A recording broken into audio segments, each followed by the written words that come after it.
All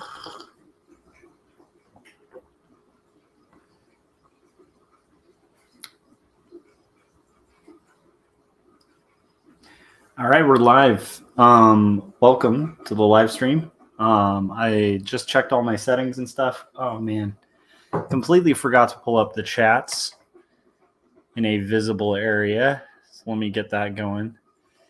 And while I'm getting that going, I'm just going to kind of mention a little bit about I'm going to mention a little bit about what this stream is and who I am and what these books are. First, I'm just going to say, like, underneath these books, you're going to see some comic book pages. And let's see, I'm pulling up the chats. I try to have the chats like right in front of me. Otherwise, I'm going to be looking off to the side here where my computer is. So, give me a second. Okay. Do this very cleanly. Okay.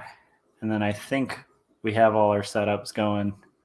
I apologize. I know this doesn't make for like the best streaming. Okay. There we go. Okay. We're ready to rock. So basically, what you see in front of you here is my graphic novels. This is Jacob's Apartment, my graphic novel about a character, Jacob, and he was dealing with his father's cancer. And then Sarah, who's his roommate, who is dealing with reeling from a broken relationship where her ex had moved away. And the two kind of find themselves drawn together as they're searching for identity. And as they start finding commonality, they also wind up having interweaving lives and dreams, like both in the physical and waking space. So if you're a fan of like Eternal Sunshine of the Spotless Mind or Ghost World, this book will be right up your alley. It looks like we got Frank Salazar joining us in a second. So Frank, I'll pull you up in like 2 seconds. Let me just get through this pitch. Okay.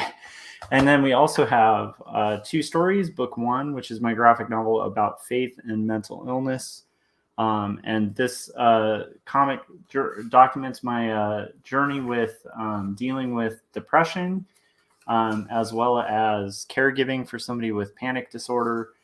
And it also tells stories of growing up as a geek, where I was obsessed with things like Back to the Future to the point where I actually cosplayed at school as Marty McFly, and a lot of other fun stories, sort of weaving back and forth between this like really lighthearted style and then this much more serious kind of adult style.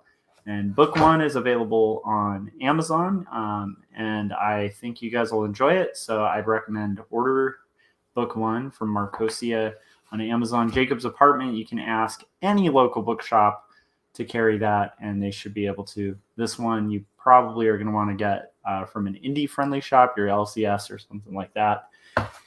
With that being said, I'm going to get into inking this panel, and I'm going to pull my buddy and the moderator of this channel up in the show, in the stream. So I think Frank's good to go. Oh, he's still prepping. So Frank, just give me the thumbs up when you're ready. All right, we got a Frank Salazar joining us too. And it'll be interesting because I'm in an interesting mood. So Frank, lifting. Yeah. Hey, nerds. What's up? I love it. I love the bit with the dumbbells. I think it would be funnier if you had like just 2.5 pound weights on each side. Because that's like something like, I don't know, like 25 maybe pounds or 30 pounds. Yeah. Well, this one is 15 pounds, but I do have the 2.5 on the side. So but I feel like if you just had the 2.5s and then you're like kind of doing the it'd just be it's like literally just like 5 pounds. That's right, nerds. I can do that now. Oh, Frank's gonna adapt that just for your viewing pleasure. So So yeah, today's been an interesting day, and as I'm working on this page, I've been thinking a lot because the subject matter is heavy about just sort of autobiographical comics and sort of dealing with heavier topics and why I think it's important to like destigmatize certain topics and issues. Yeah. And then I've also just been thinking about like what draws people to writing about sort of sad events or like documenting sad events. Corey said hi in the chats and he said, "Hi guys, I'll be in and out." Hey, Corey. Sweet. I think Corey's in the thick of Corey, are you back now in your home state, or are you like still kind of on the road working on stuff? Kind of curious. And also, Corey, can you lift 5 pounds? I think not. I'm joking. But look at that. You see that? I don't know. I don't know if you guys can handle that right there. That's what we call the Salazar. Cool. So I got some news. Oh, nice. Okay. Corey said back from LA, packing for Idaho. Okay. Cool. So You're still in Cali, but just packing for the long trek to Idaho. That's cool. I bet you're homesick, dude. All right. What's your news, Frank? What do you got? So I finished all the files and I emailed them off today. So it'll be 2 weeks when I'll be getting the copies. So awesome. That's really exciting, man. And this is for like the offset book? Yeah. I think it's offset. It's a local printer, so but yeah. That's rad. So yeah, it'll be my first one in color. So and Anna did the cover, and she did a great job. Yeah, I actually just finished doing a video, just updating people on my channel. So that's going up as soon as it finishes processing. Nice. But yeah. Dude, that's good news, Frank. I'm glad you set a goal and you went out and you did it. That's badass, dude. Yeah. So, that's another thing that's like, I don't know. I was just talking about this today. My wife was kind of commenting that I'm somewhat unusual. And I never really view it as unusual, but she was saying like, I'm one of those people who will like, I'll set like a goal in mind and like, I will, stay up till like 2 a.m. every night for like 4 years and make it happen. Like whatever.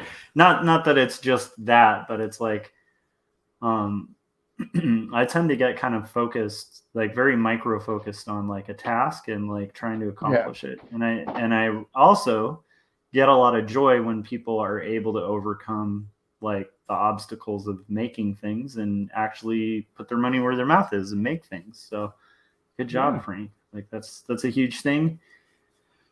And not everybody does that, a lot of people like to be on the sidelines. So it's kind of nice that you're in the trenches, Yeah, it feels great.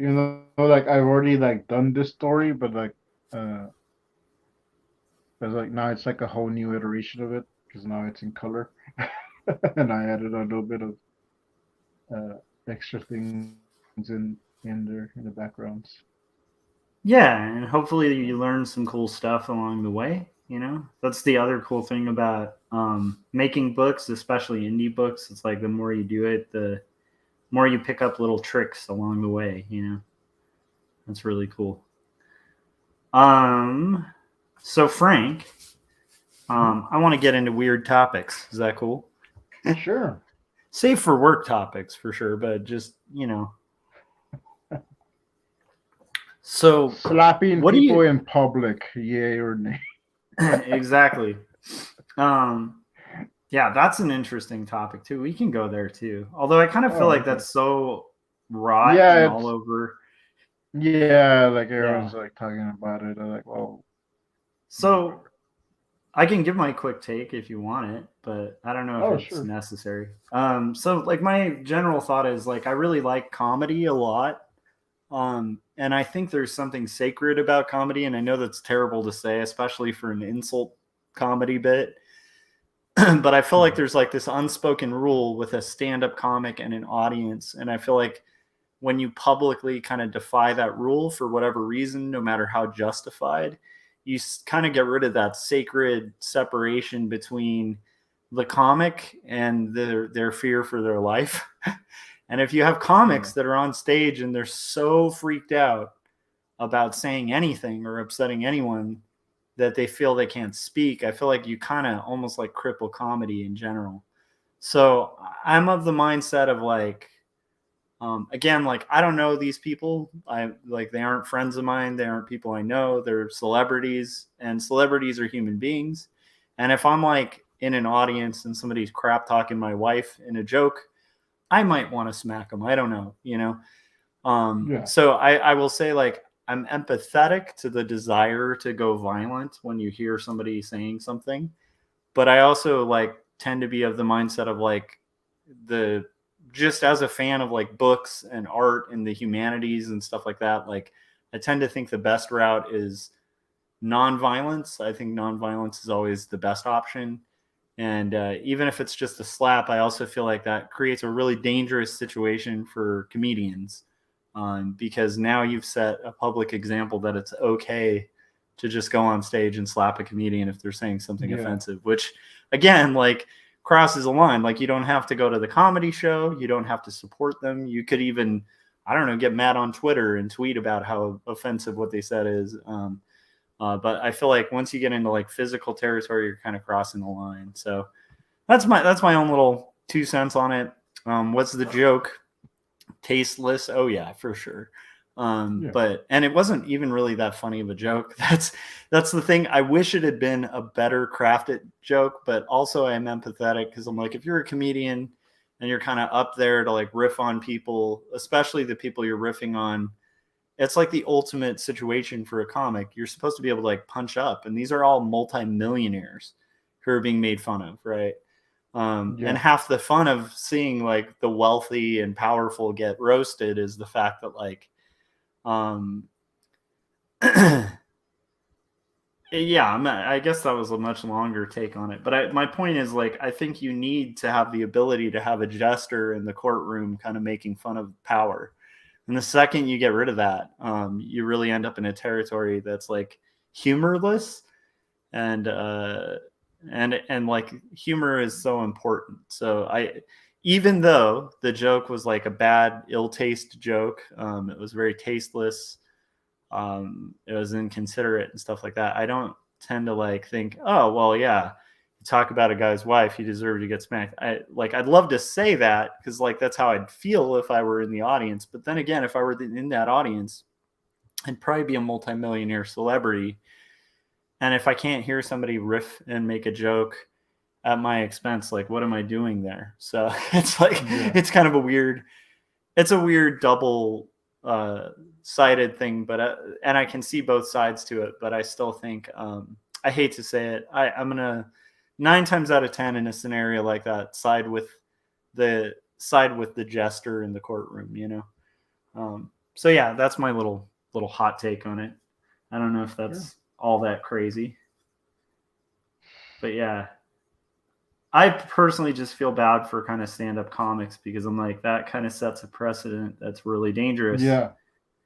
So, because like a lot of stand-ups are not like on the stage at the Oscars with a bunch of security guards and stuff around. Like they're at like a shady nightclub, you know, with like people who could kill them. So, yeah, but it does highlight like, you know, the danger and I don't know, almost like silly bravery that comedians have. So even though like what he said was again like really tasteless and probably not the best, it wasn't even the best joke. Like Chris Rock's pretty capable of a good joke. It wasn't that good of a joke. I wish it had been a better joke because then the slap might have been more worth it. But I don't know. That's kind of my take on it. What do you think, Frank? Anything different or about the same? About the same. I mean, like um, and I'm not like the joke wasn't like it was okay. It was like a benign joke, but Yeah, I mean, he was just kind of filling time and what riffing, Chris you know. Rock, I don't think Chris Rock knew this, is that Jaden Smith has alopecia. Alopecia. Yeah, yeah. So he wasn't aware of that. I don't think he would have told that joke if he knew. Yeah. But also Will Smith was laughing at it until he saw that his wife didn't like it. Yeah, So, and but yeah, going up, and I mean the joke wasn't like, it was nothing to die on a hill over. Like it wasn't like the best joke, but it wasn't like that offensive. Uh, yeah, and tasteless, again, but I don't think it was meant in a malicious way. But yeah, like I think a joke at an expense of like somebody's disability is pretty crappy, like in general. But yeah, it's like again, like, you know, I just think like civility wins the day half the time. And also again, if you're like a multi-million dollar celebrity, like somebody riffs a joke, let them do the joke. Um, even if it's tasteless and terrible, and then tweet about it later, right? And get your yeah, yeah. fury out in the open market of ideas, you know. So okay, so we hit that hot crazy topic. Sure. Corey said, "I'm so close to doing a comedy is illegal bit," but then again, I'll say this too. I've known people in my life who had alopecia, right, and that's like, especially for women, like one of the toughest conditions to like kind of deal with, like on a societal level. So I also get like, if you if you're coming from like the perspective of somebody who's watched somebody you care about like struggling with this like really terrible thing, like, and not terrible, but just like something that's publicly really hard to kind of hide, and you're a public figure, right? You're having to kind of walk through that process with them and see all the downsides of that. And then you see somebody riffing and making a joke. I can Yeah, understand like how that would make somebody infuriated. However, I can also understand why somebody would punch someone anyway for any reason, quite often. And yet I still think that's the wrong tack. Like I think we should always go for like nonviolence and stuff.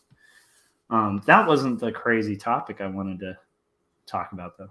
okay. Um, but it's interesting. I 9 times out of 10, I'm gonna take the side of a comedian, like as crappy as that is, because I do think comedy is important, and the ability for a comedian to riff and not be like attacked is a pretty important thing. Yeah. So let's see. Okay, so what do you think, Frank, it is that draws people to watch sad movies, read sad books, or like watch a documentary documenting like a horrific and tragic event? Like, what do you think it is in us that like draws us to like the darkness? No, that's that's an interesting question.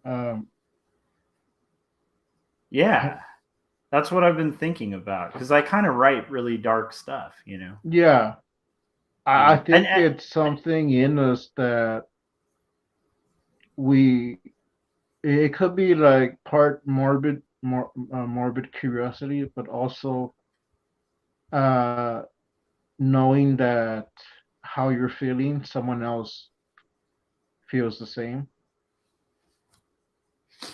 yeah, Uh, it's a weird thing. And I mean, you've read 2 stories, so you know it's like I try to like sprinkle in some levity to it, right? Like it's not yeah, you know, it would be a misrepresentation to be like this is just like this complete drama with no humor or something, like, you know, there's humor sprinkled throughout and like some anecdotes. The second book less so. Like this second book is actually going to be very very difficult to read. dark.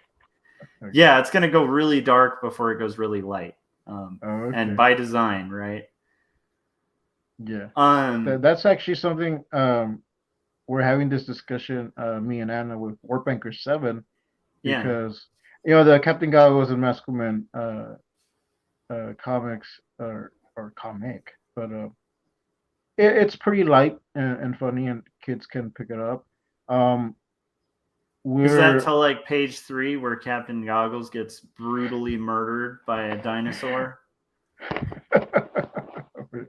well, this first version is fine. There's not really that much stuff like that. But in Warp Anchor 7, which is the rebooted, revised version, there is gonna be more darker elements, and that's something that we've been discussing. Like, we don't want to do dark for the sake of dark.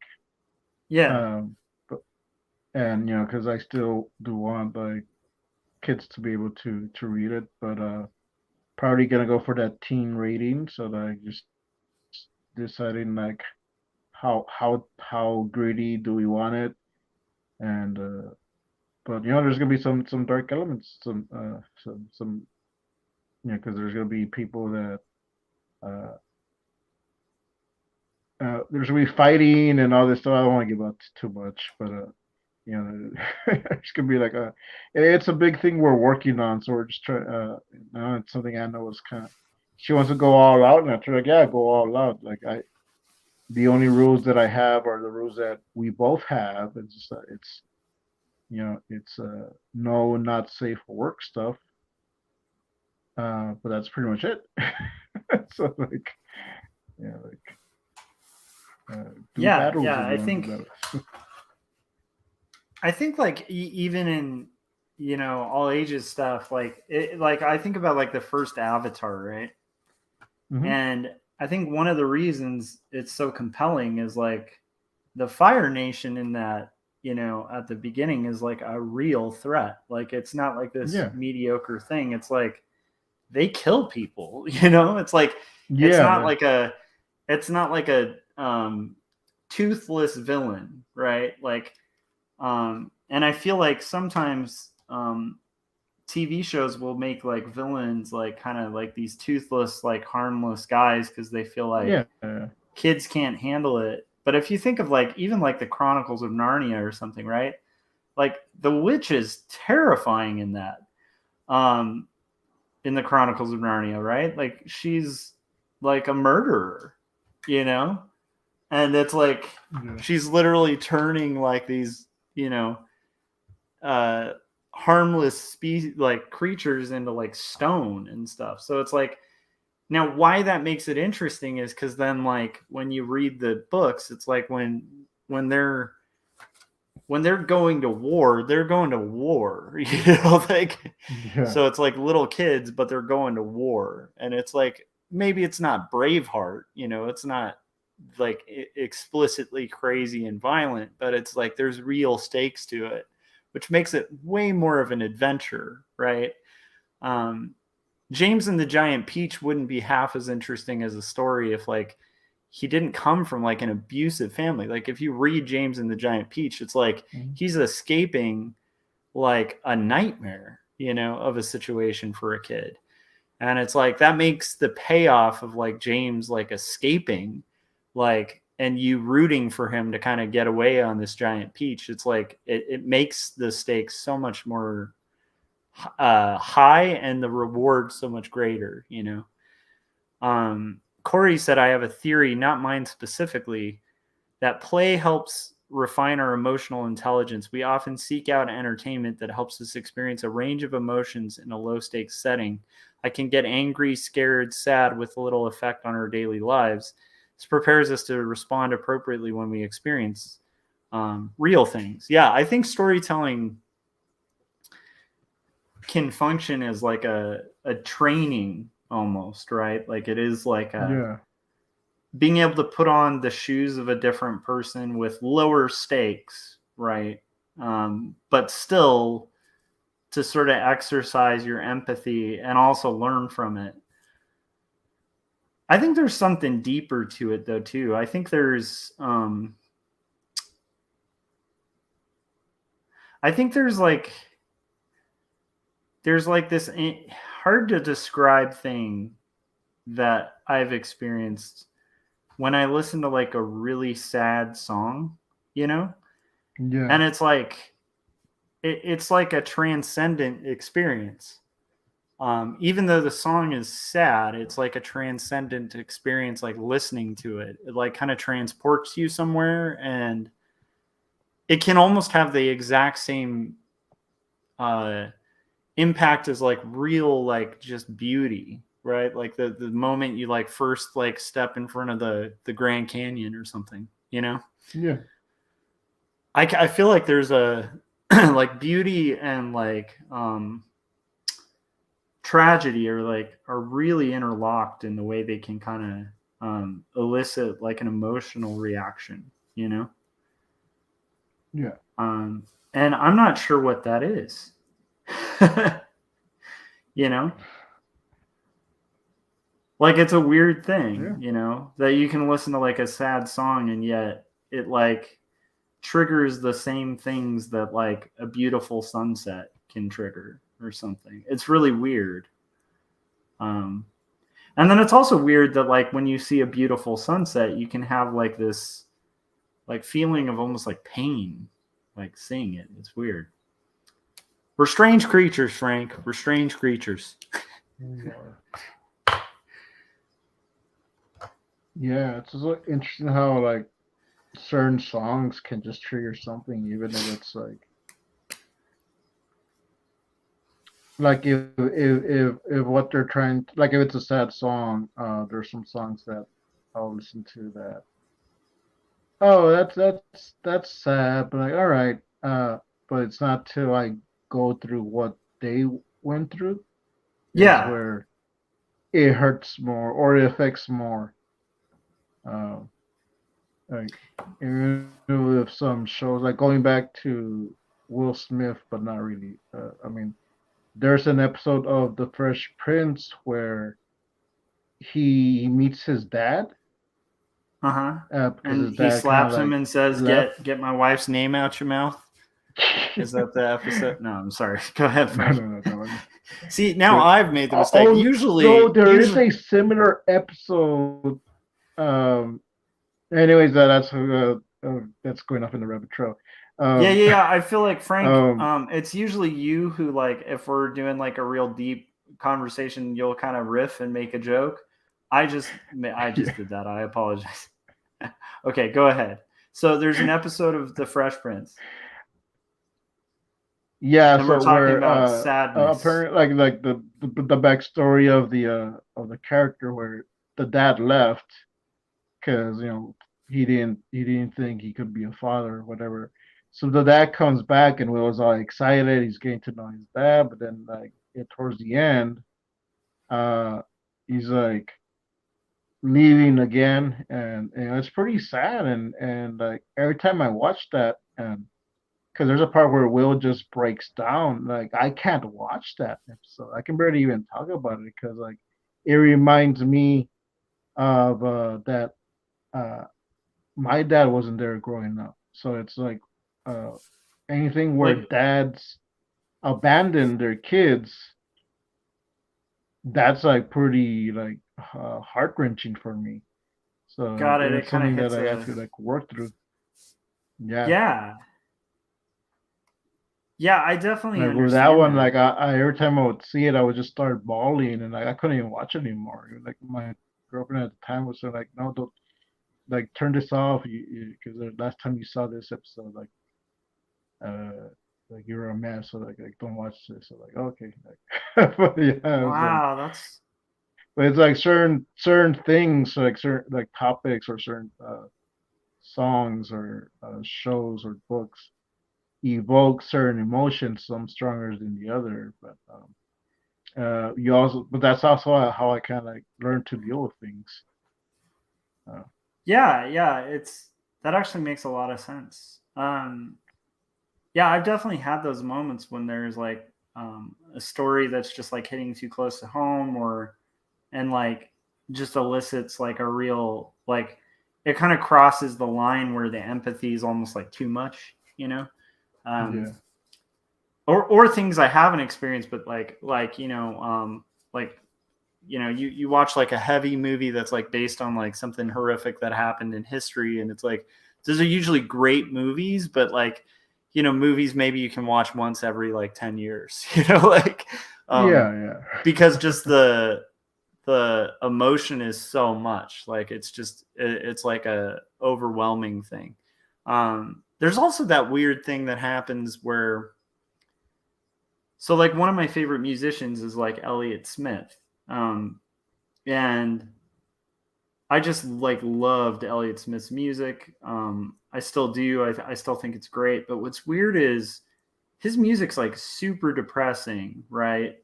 On the verge of like suicidal music, you know. And I mean, not Yeah. surprisingly, because it was very. I mean, Elliot Smith actually ended up committing suicide, you know.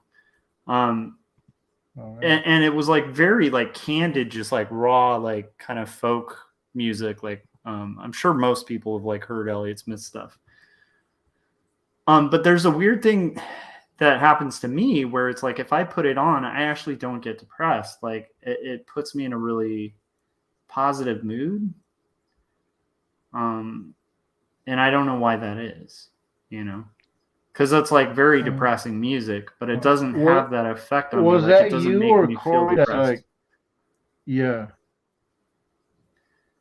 Was what Okay. me or Was it Corey? was that you or Corey that said like if you listen to a sad song you don't get sad, but if you listen to a if you listen to a sad song while you're sad you don't get sad, you just get like happy or something, or you listen to a happy song while you're sad, or something like that. That you don't listen to that type of music. Like if you do, it doesn't like affect you because you're already feeling a certain way. So Yeah, it's like I think it might have been there's a Corey. catharsis. There's a catharsis to Yeah. somebody openly talking about like hard issues or like hitting those notes that kind of vibe with like the way your soul has felt. And then there's definitely times like you know, like I don't know, like I think everybody's had this moment, especially when you're younger and you're really like moved by music. I think, you know, there's like a certain age where like when I'd hear a song, it would like just connect to my soul, right? Like and it Yeah. doesn't connect quite like it did when I was like in junior high and like I have hormones going all over the place and your brain is just like in this chaos mode. You're kind of becoming an adult, you're losing childhood, but like it's like just this weird vulnerable place I think for any kid to be. And at that stage, like if you hear like I'll just cite like Radiohead, right? Like the first Radiohead album. Yeah. Um and then the Bends that followed up. I think those came out like when I was at that like just getting out of junior high, early like junior high, high school kind of moment where but like early high school where you're just kind of like the most vulnerable. And I remember, you know, those songs having just like this sway over me, you know, where it's like but it was like this addictive thing where you'd want to put it on and just kind of feel emotions. Yeah. Yeah, it's interesting to me like that kind of thing about like just sad topics and like why we like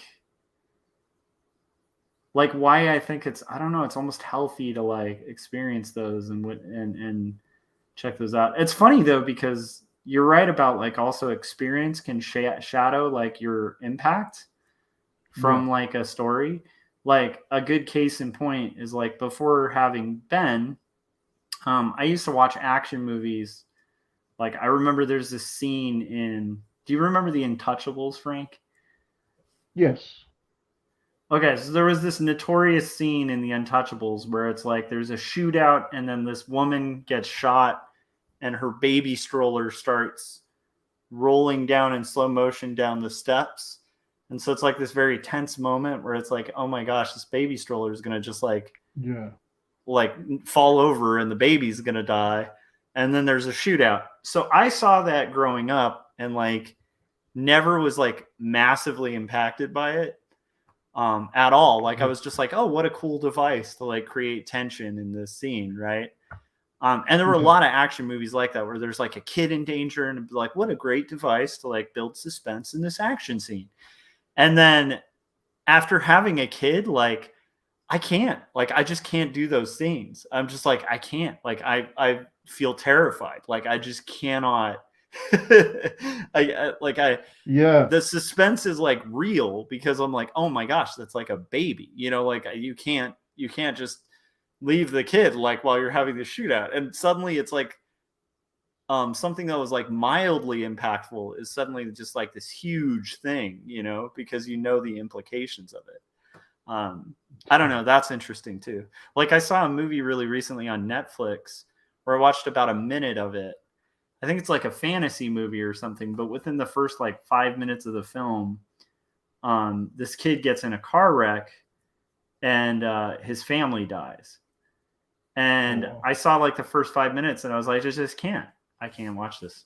Because I just felt bad for that kid, And I was like, when did I become this like really weird, like suddenly really emotional about that kind of thing? It's just been in the last few years. Corey was saying this. Oh, okay. Corey, why do you have to bring it to this? Okay, so Corey says, this is why porn and romantic comedies are so dangerous. We get the sensation that we're learning about relationships when those behaviors are not great in real life. Depends on which behaviors, Corey, but I agree with you. I don't know if that's the healthiest thing in the world. okay. I thought you were gonna say it depends on which porn you're watching, because there's yeah. but I was gonna say, I can see like the impact on especially like a developing mind, like how like I still know people who are like my age that because of movies like The Little Mermaid have like, and a lot of Disney stuff, have like this really distorted view of like what love is and what marriage is, and like yeah, sort of like a very Disneyfied like happily ever after expectation about like relationships in life. And it most of my friends who like they probably wouldn't admit to this, but it's just like if you look at their lives, like it's like they've had a lot of hardship because they're expecting like their significant other to like be the solution.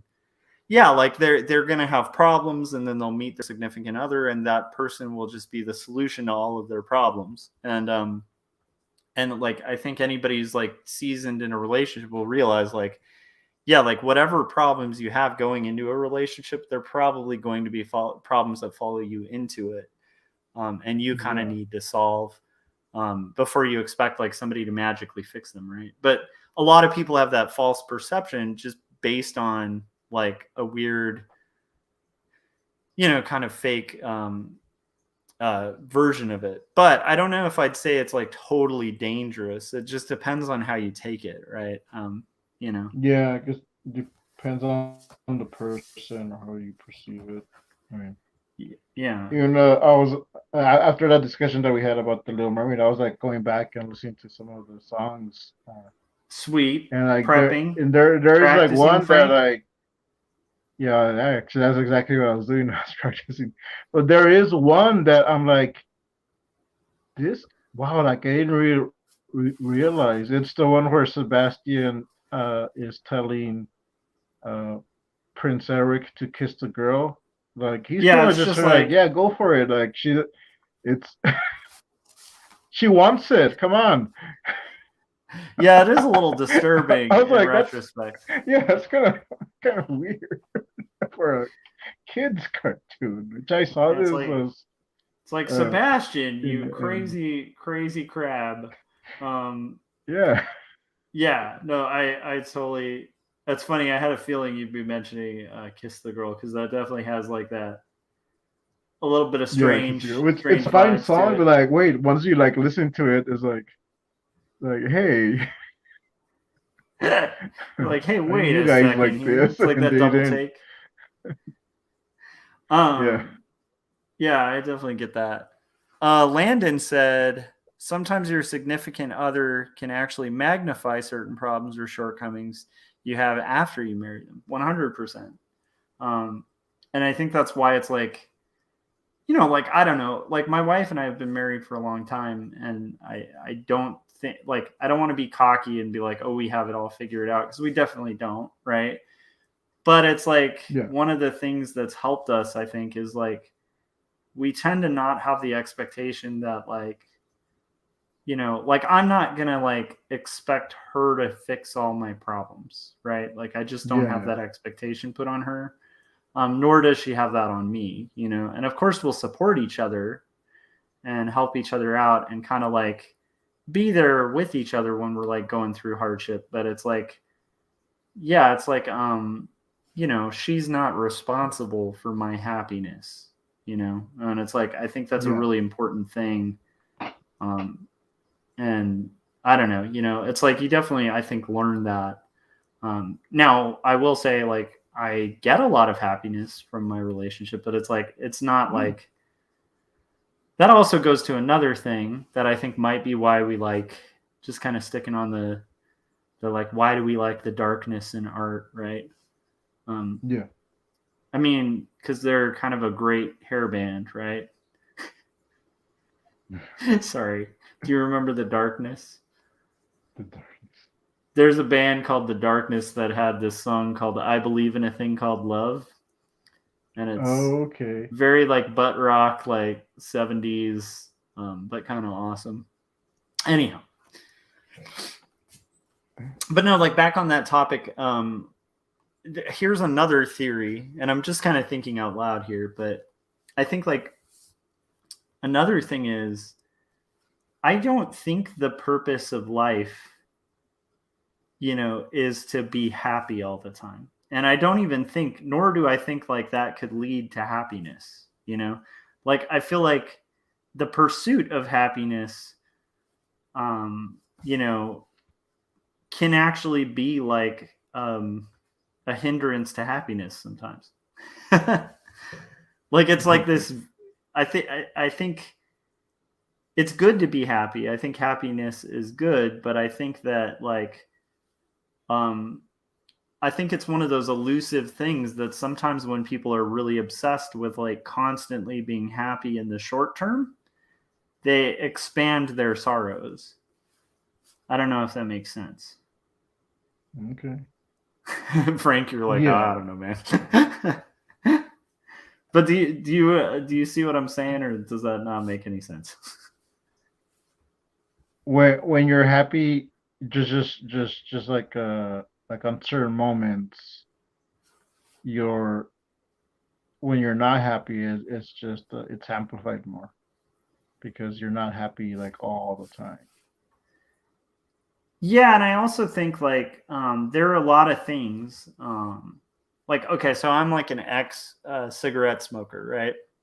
Hmm. And cigarettes, man, the first one I had made me very happy, you know? Yeah.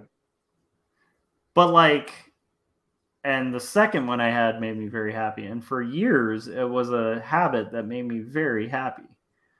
Um, was that a good habit just because it made me happy, you know? That's what I'm getting at. Like, there's things in life that are like more important than happiness.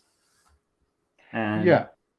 and I think that we know this, which is why I think people don't just watch like pap stuff that's just all about being happy. Like I think that stuff is important because I think happiness is part of the equation, but I don't think that's like the sole pursuit. You know what I mean? Yeah.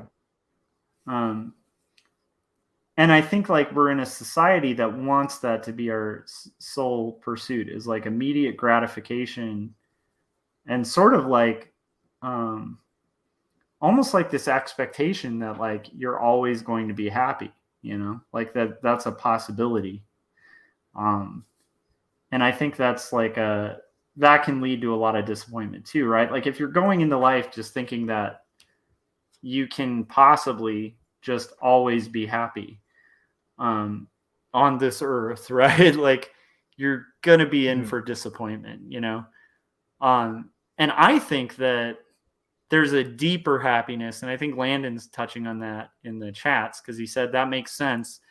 But I guess it kind of depends on how you define happiness. Human beings can often succumb to selfishness, but selfishness never was happiness. Well, here's the thing. Yeah. Selfishness is like a different kind of happiness. Like it can bring joy of some kinds and definitely make you happy, but it's just a different kind of have. Like, I think there's a deeper joy we can kind of pursue, and I think a lot of that does have to do with like some weirder, deeper, like human things. Like why do we like video games that are challenging? You know, not me in particular, but like human beings, like we like. There's some value to like us facing an obstacle that's really hard and then overcoming it, and there's a joy in that, right?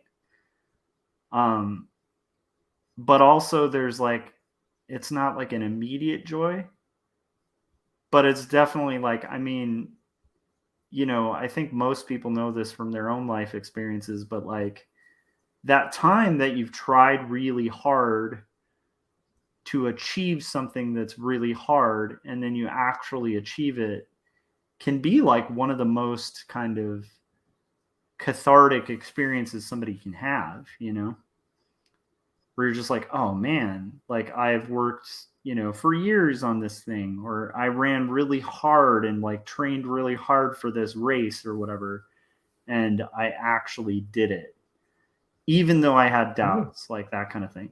There's a joy to that like kind of transcends like the video game that'll make you instant. Just keeping the video game analogy, I guess, like there's video games that are fairly easy to beat, and they're kind of like isn't there like a term for those too? Like they're just kind of time filler games. I forget what the term is for them. There's like a term for that genre of game. What's up? Yeah, Corey might know, but yeah, I know like the type of games you're talking about. It's yeah, and the weird thing is they're very addictive, and a lot of people like them, but I don't think they bring like a ton of satisfaction, right? Because you're just sort of, it's like a consumption game, I guess I would call it, you know, where it's just like consume, and then you're done, and you're kind of like, you're not left with any victory, you know? Yeah, there's no real accomplishment. It's like that new fidget toy that's been coming out. It's like the bubble wrap, but they're silicone. It's like the bubble wrap thing. It's like, which is good for like pacifying. You know, that's good for pacifying like it. You know, like I'm a person who like your nervousness or fidgeting or but if I'm in a meeting, at the end of the day, you just spent like minutes or hours just pushing a bubble up and down. Hey, ladies and gentlemen, we're joined by Scott Circland. Scott. Hey, Scott.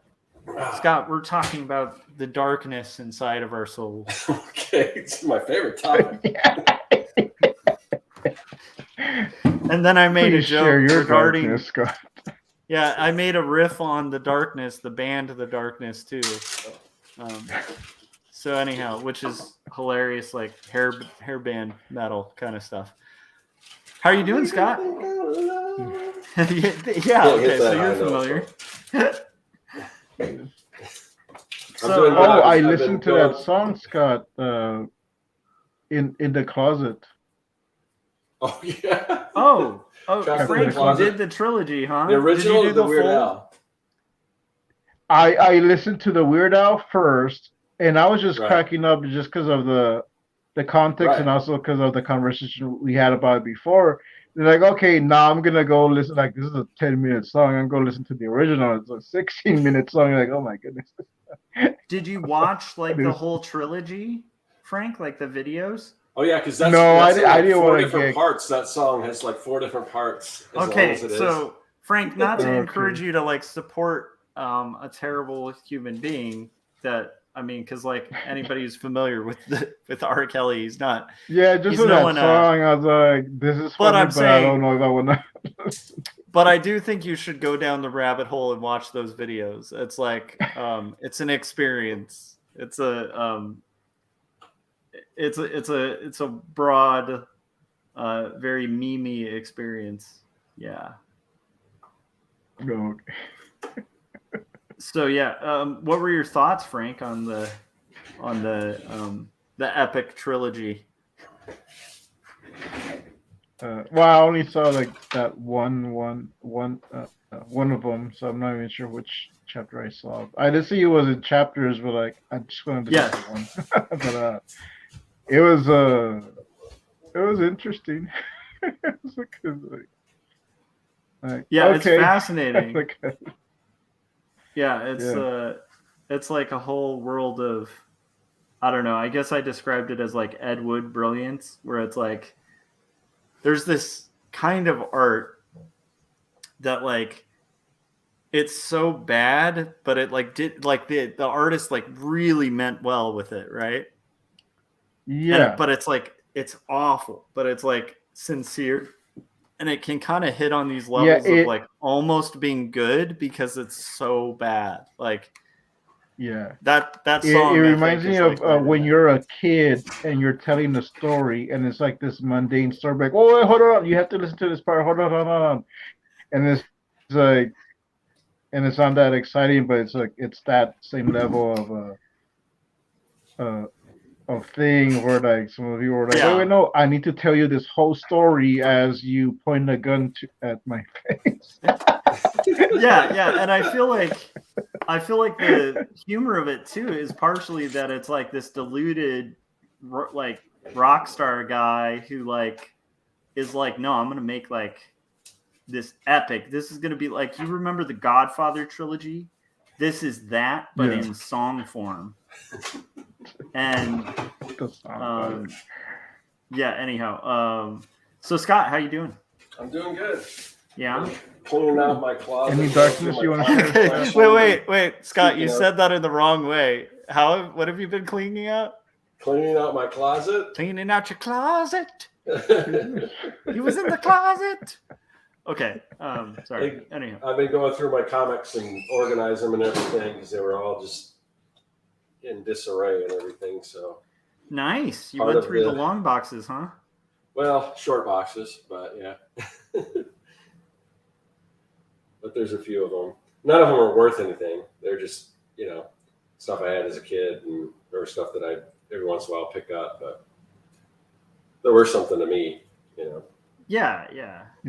I think I had an experience going through some of my old ones, and I think I might have some that are a little valuable, but I don't even know, nor do I know if I even want to like go through the process of like seeing if any of them are worth selling or like how to sell them or anything like that. I don't know. The comic book speculation thing, it's like a mystical experience to me. It's like nothing I've ever really dealt in. So it's like I know it's a whole realm of the comic world, but it's just like very foreign to me, Yeah, I mean, I was introduced to a little bit of it just from doing signings and stuff that people collect and wanting to slab things and variant covers and stuff like that. So, yeah, I don't know. I mean, it's not my thing, but I wouldn't begrudge anyone as long as they know the risk that there's a chance. I mean, I suppose the thing is, I guess with these variant covers, these store variants and sketch covers and things like that, I don't think it's quite the same as the 90s speculation boom because, I mean, they're designed to be rare, whereas in the 90s, they printed up so many of them, people think they're going to be worth something, and there's billions, or not billions, but millions of copies out there. Yeah. Whereas with some of these lower runs, it does make sense that they could be worth more because there's not as many of them, especially if they've got like an original sketch or remark or something on them. So that I understand that and everything. Yeah, 100%. And I'll also Yeah. say this, like I'm not I definitely don't want to come across like I judge it because again, like I think everybody's got their reasons for liking comics and like, hey, whatever gets people buying comics, like if you buy comics to collect them, that's cool. Hey, I'm obsessed with guitars to the point where I think if I had like a giant income, I might just collect guitars because I just really enjoy guitars.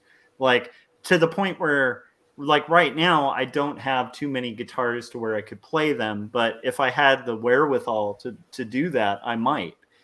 Just because it's a cool thing to like own something you love that could potentially accrue in value, right? So to me, I don't think that's absurd, and I don't think it's all fake. Like I think some of the 90s gimmicks were a little fake, you know? Yeah. But it's like, I think people should collect what they like, and comic collectors are like a huge part of the backbone of the industry. So like, while I don't delve in it, like I don't really judge it. It's so different from my comic buying experience that like when I'm looking through a comic collection, I'm like, hey, this thing's kind of worth some money. It's so foreign to me that like, I don't even know how I'd begin to like go about like selling it, you know what I mean? Or slabbing it. Cause I just like, that's what I meant by it. Like not as a judgment, you know? Yeah. I'm not really sure the whole slabbing thing. I mean, if they don't make this, they should, like something that's as durable a case as the slabbing case that would protect it or whatever, but that unlocks or something so you can actually read it. I understand. I guess I understand the whole idea of making it so you can't bring it out. So that way, maybe somebody can't switch it when they grade it or something weird like that. But I don't know. I'm not into the whole. I don't really understand the whole slabbing thing. I mean, I think comics are kind of meant to be read. What's to stop someone from slabbing like some useless issue, but with a cover? You can slab anything. I've had books of mine that I've done. I like the sketch covers I've done, remarks. I've had them graded and slabbed before, you know. Yeah, the catch is that. Well, like, I'm saying like if you want to make a forgery, like if I want to say, hey, I got this limited edition of so Frank, Superman. There's a whole process. Yeah, there's a whole process with like the crazy books, like the big killer books. Like, you know, let's say you have like Amazing Spider-Man #1. That's not even one of the most expensive, but it's like that's an expensive comic, right? So if you were going to purchase it, quite often, like especially the big ones like Action Comics, like let's say you have like, you know, the first appearance of Superman or something, or Detective Comics, like these really rare comics, quite often they'll actually have like a special meetup where they actually do crack the slab, have the comic investigated and shown, and then they re-slab it right there at the area of purchase. So it can be kind of like ruled out. But I will say this: if I had Action Comics, like the first Action Comics, I would totally slab it. Like no matter how much I judge slabbing. I can see that because you're not going to read that. You can read a digital copy or just a reprint. Yeah, I mean I get it. But some of these, I don't know. When the values are like $40,000 or $50,000 up, like in that case, I totally understand slabbing. Yeah, that would be equivalent to like if you owned like a rare Les Paul that you never play because it's worth like, you know, $100,000 or so. I can kind of understand that. Although at that point, I'm kind of with you, Scott, too, where it's like, is that even really a guitar at that point? You know, like, or is that really a comic? Because comics are meant to be read. So I tend to be anti-slab. Young and the Dead. Yeah, you can I think you should buy 10 copies. Well, you gotta buy one to read and one to slab, and then one to just polybag, but polybag in a special polybag, and then you should have one to polybag in the hole punched folder one, so you can do that. And then you want to have a couple issues that you can take apart and see the binding. And I'm just recommending, and people should go to Scott Circlin's site and, you know, purchase 10 copies today. So. But read one, for goodness sake. Like don't just buy comics to not read. Buy the digital comics and read those. Speaking of, we were talking about like the exploration of sadness and why do people like sad or tragic topics in art, and like what is it about human nature that like draws us to like watching or experiencing like something sad? Like what is it about art that touches on that? And I will say something that would be a really sad art piece would be a cartoonist whose book is never read, but it just accrues in value. That would be a great short story, wouldn't it? Yeah. Like, wouldn't that bum you out as a cartoonist? So I should just make one copy of my comic and slab it, and that's like the only copy. No, I think you should Wu-Tang Clan that and like put it in a special box and then auction it off to like wealthy, you know, wealthy people. Did they ever release that album? I know somebody else acquired it because the guy originally bought it like went bankrupt or something. Oh wow. the Wu-Tang album. Have you ever heard anything about that, Scott? Like, I haven't. No. I will say I'm a little skeptical of how good it is because of the album that came out around the same time as that. But who knows? You know, I'm gonna get like attacked by some Wu-Tang fan like now, because they're gonna be like, "That was a brilliant album where like Method Man is telling little kids to pull their trousers up." Well, Wu-Tang is for the children. Oh, did you just quote Big Baby Jesus? I love it, Scott. Man, that was a weird era, but I did like. Were you into Wu-Tang at all, Scott? I wasn't huge into Wu-Tang. By that time, I was kind of getting out of hip hop more or less. Yeah. You know. Yeah. But I can understand that. I think that was like an era for me that was like very exciting in music. It still sticks with me today. I still like those first few albums. Although they definitely aren't safe for work, so I'm just throwing that out there. Like, definitely don't pump the volume on that in a workplace unless you're in a pretty chill, cool workplace. So Scott, what do you think? What do you think draws people to like sad movies or sad songs or like sad topics? Like, what is it about the human condition? We've been like dancing around it and trying to figure it out. I don't know. It could be, maybe because I talk about the, the whole YouTube thing where, a lot of the thumbnails and things that get clicks or titles are the ones that are real negative. And as far as like sad, I don't know if people just want to see people who have it worse off than them or just, I don't know. I'm not really sure. I don't know, with any kind of music, I mean, it just kind of depends kind of what your mood is in. I know when I got divorced, I started listening to like a lot of just angry music, like it just like, Rage Against the Machine or just a lot of, which by the way still holds up. Those early Rage albums are like, I very recently just kind of revisited those and was like, holy crap, these were like, I mean, solid albums. I'm kind of surprised because there's some stuff from that era that I was like really into and didn't age too well, Okay, so you when you were going through that, you used to listen to kind of like angrier stuff. Yeah. I don't know, like Seether and stuff like that, and just like, I don't know, there's just a lot of like 2000 type, I guess, rock or whatever, and just, I don't know, that type of stuff. Here's the question that I think I was kind of asking about like sad stuff too, because I was talking to Frank about how it's kind of weird, but like Elliot Smith, which is like the epitome of like probably some of the most depressing music you can listen to, right? Mm-hmm. For some reason doesn't put me in a bad mood. Like I can listen to Elliot Smith and just kind of like it almost like puts me in a good mood. It's a really weird thing. And I don't know why that is. It's not like I'm like, haha, this peasant who's feeling sadness and my life is so much better. It's not one of those things. It's like a deeper thing. Like there's something like beautiful about listening to it. Yeah.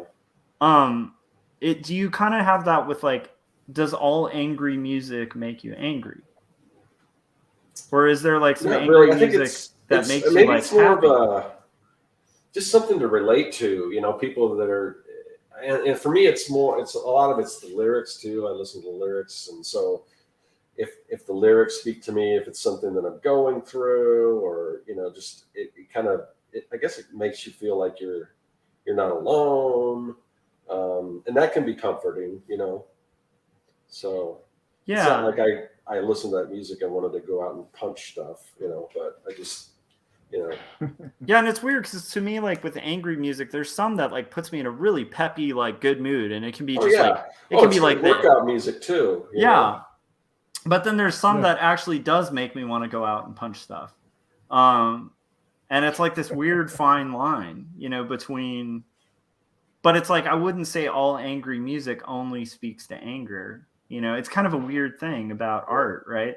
Like, kind of like, you know, there's stuff that's like happy that can put me in a like really bad mood or like make me really angry or depressed, you know?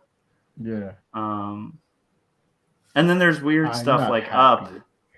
There's weird movies like Up that are really happy movies, but like I still have trouble getting through like that 2 minutes in Up.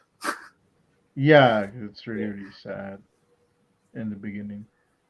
Yeah, like I don't know how or why like Pixar always manages to have that like 2 minute segment. Toy Story 2, there's that scene where they're all holding hands about to get melted in the fire. And I get choked up, man, every time I see that scene. Yeah. Like that's more impactful to me than like a lot of very like dramatic movies, you know. Anyhow, it's I guess to me it's just an interesting thing because I was thinking about that. Like I'm doing a very emotional scene in my comic, and for some reason, like I like making kind of sadder art, like quite often, and yet like I wouldn't consider myself like, at least at present in my life, like a person who's generally sad. Yeah. It's just like what I tend to make, and I don't know. To me, it's just I don't know. It's an interesting thing where it's like, and I know people who make like fun sci-fi stuff or like comedy, especially comedy writers. I know a lot of them who are like, they're very funny and like they write a lot of funny stuff, but like they have like a lot of sorrow like all the time. It's just like a weird. Yeah. So Josh, let me ask you this. Yeah. You know, once you finish with, you know, 2 stories and everything. Yeah. I mean, you've written. That's kind of like the third sort of autobiographical or semi-autobiographical, or fourth, I guess, if you count, you know, both issues. Yeah. That you've done. I assume at some point you'll probably get to a point where that part in your life you would have told that story and expressed that, and then when do you ever see a point where you might dive into, you know, because I mean, in that point in time in your life, you had, you know, depression and you know, stuff like that, and you've kind of moved beyond that. So would that reflect some of your future projects? Or are you still going to kind of stay in that area of your life or write stories around that? Well, I mean, I definitely am not going to like touch on the same area of my life because I feel like this is sort of putting a pin in that, you know. It's like also I wouldn't want to mine the same material for like ever, right? But like, you know, here's the weird thing is like, I mean, obviously I'm working on that thing about the Brownings, right, which is historical fiction. That's a pretty emotional story too, but it's like more of like a mysterious, suspenseful book. That has like some high emotion to it and deals with some heavy topics, but it's a lot more fun, you know. But it's like fun, like I'm trying to explain the way the script is written for that. It has kind of a Hitchcock vibe. Like, you know how when you're watching like North by Northwest for the first time, right?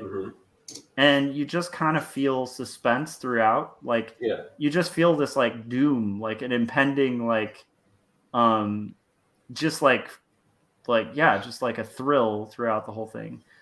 It's got that vibe, but it's like, you know, a story about like seances and stuff, but it's got like this, I mean, that's part of what drew me to like wanting to work on it, is like, it does this remarkable job of just the whole time you're reading it, there's like tension, you know, but it's like fun tension, like mystery, suspense kind of tension.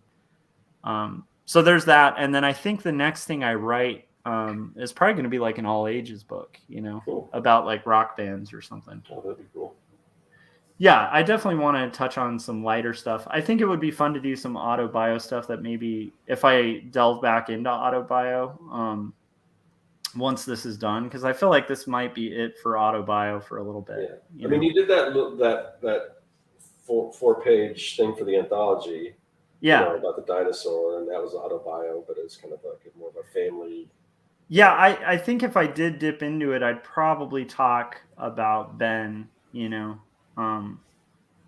because I just think that's kind of a much more interesting, thing. It might be fun to do like a more fun kind of topic, Yeah. But I think that's in all of us. Like, I think, like Scott, if you were in the mood to do it, you could do like a real like heavy, autobio book that, talks about some. The one that I did for the anthology, I mean, it was kind of based on existing material, but it's a very dark story. Yeah, for sure. Than I usually do. So yeah, I mean, and for me, that was kind of good to, something that I wanted to express. I kind of want to always envision that story, how that would play out in like a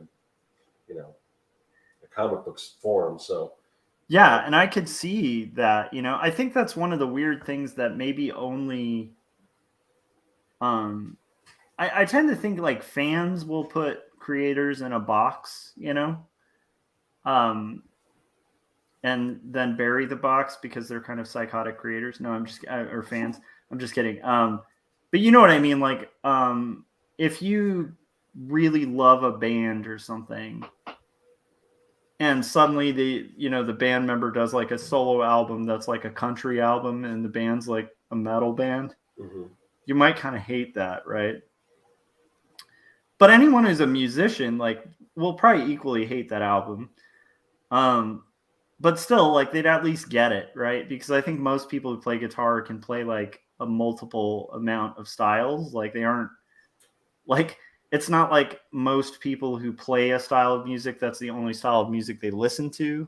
Yeah, because right? You hear so many artists that whatever style of music they do, it's not necessarily this type of music that they listen to. Yeah, like I actually saw an interview recently with Ian MacKaye of like Minor Threat, and he was talking about like one of his biggest influences as a kid was Ted Nugent.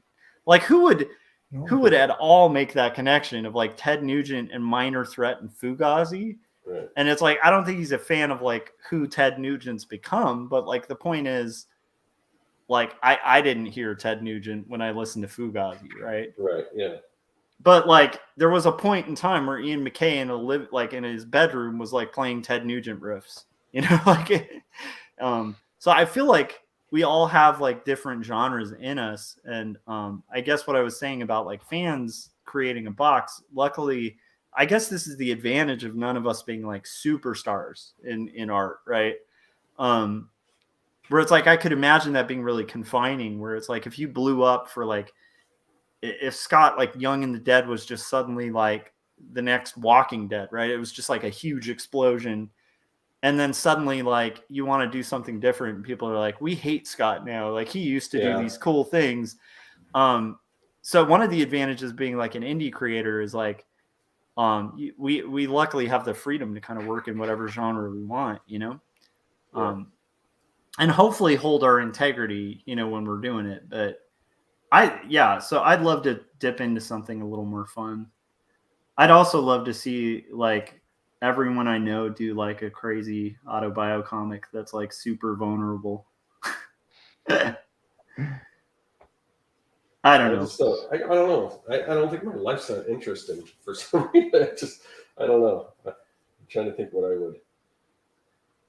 Like, it's funny because like when, if I'm out with my girlfriend or whatever, she's just got all these, when you get those questions like, what's the one thing people don't know about you? And my girlfriend's done a lot of really interesting stuff. Like, she flew helicopters and she was in law enforcement and the army and, all this crazy stuff. She did like CSI and it just goes on and on, all the crazy things she's done. That you just don't expect if you know her personality and everything. It just doesn't seem like that. No, I remember meeting her, and when I found out a lot of some of that backstory, I was like, holy crap! Like, I wouldn't know. Although it's also not super surprising because she's like such a confident person. Oh yeah, like, very, yeah. And so it's like when you hear a little bit of her biography, it's like, okay, that makes sense. Like why you're kind of like a badass, because and if you know how she grew up and everything, then. She had a lot of loss growing up. So, I mean, she could definitely tell an autobio. Yeah. And she has done the first book she put out was basically her story, you know. So so yeah, I mean, but I don't know. I mean, there's stuff I could do that, but it would be, I don't know, it would be probably more humorous, you know. I think, you know, a lot of the, you know, there's just a lot of stories like growing up. I actually used to do this comic strip based on my best friend growing up and all the ways we used to torture my little brother and stuff like that. It was like a strip cartoon of all these different adventures or things that happened. So I've done that kind of thing, but they're all humorous. And I used to do in high school, we would take all the other kids in high school and we would do like cartoons of them and comics based on them and, you know, that type of thing. So that type of stuff I've done, you know, but they were more, you know, definitely more humorous. Yeah. And I don't think that's, I don't know. I actually think most people have really fascinating stories. You've told me some stories about you and your brother that I think would just be like hilarious and interesting comics, you know? Yeah. And then there's some funny stuff where it's like, just, you know, like, having, like, I just found this out the other day, like you had an MC name, and I think that's hilarious and awesome and interesting and could be like poignant even if it's not, you know what I mean? Like, yeah, I don't think everyone has to have like a crazy, even like if you're going into like vulnerable territories, I don't think it always has to be like, so if I think about like, I've been feeling weird working on Two Stories book 2 because it deals with depression and it deals with some minor things like in the grand perspective of things, like this book talks about like when I got jumped and stuff, which was like a very traumatic experience for me. But in comparison to like what's happening in like Ukraine right now, it's like, dude, come on, these are like not problems. You know what I mean? Yeah. And so there is a temptation for me to be like, well, why even write the story? But I have to guess that there's other people who've been through, like maybe been victims of violent crime, but like they're not getting their cities blown up, you know?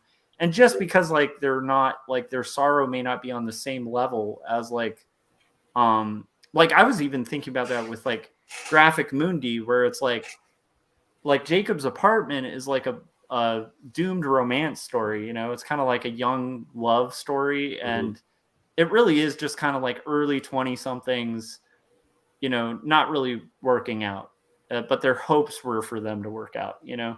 That's pretty much the premise of it. So it's very like mild slice of life story, early coming of age, like romance kind of story.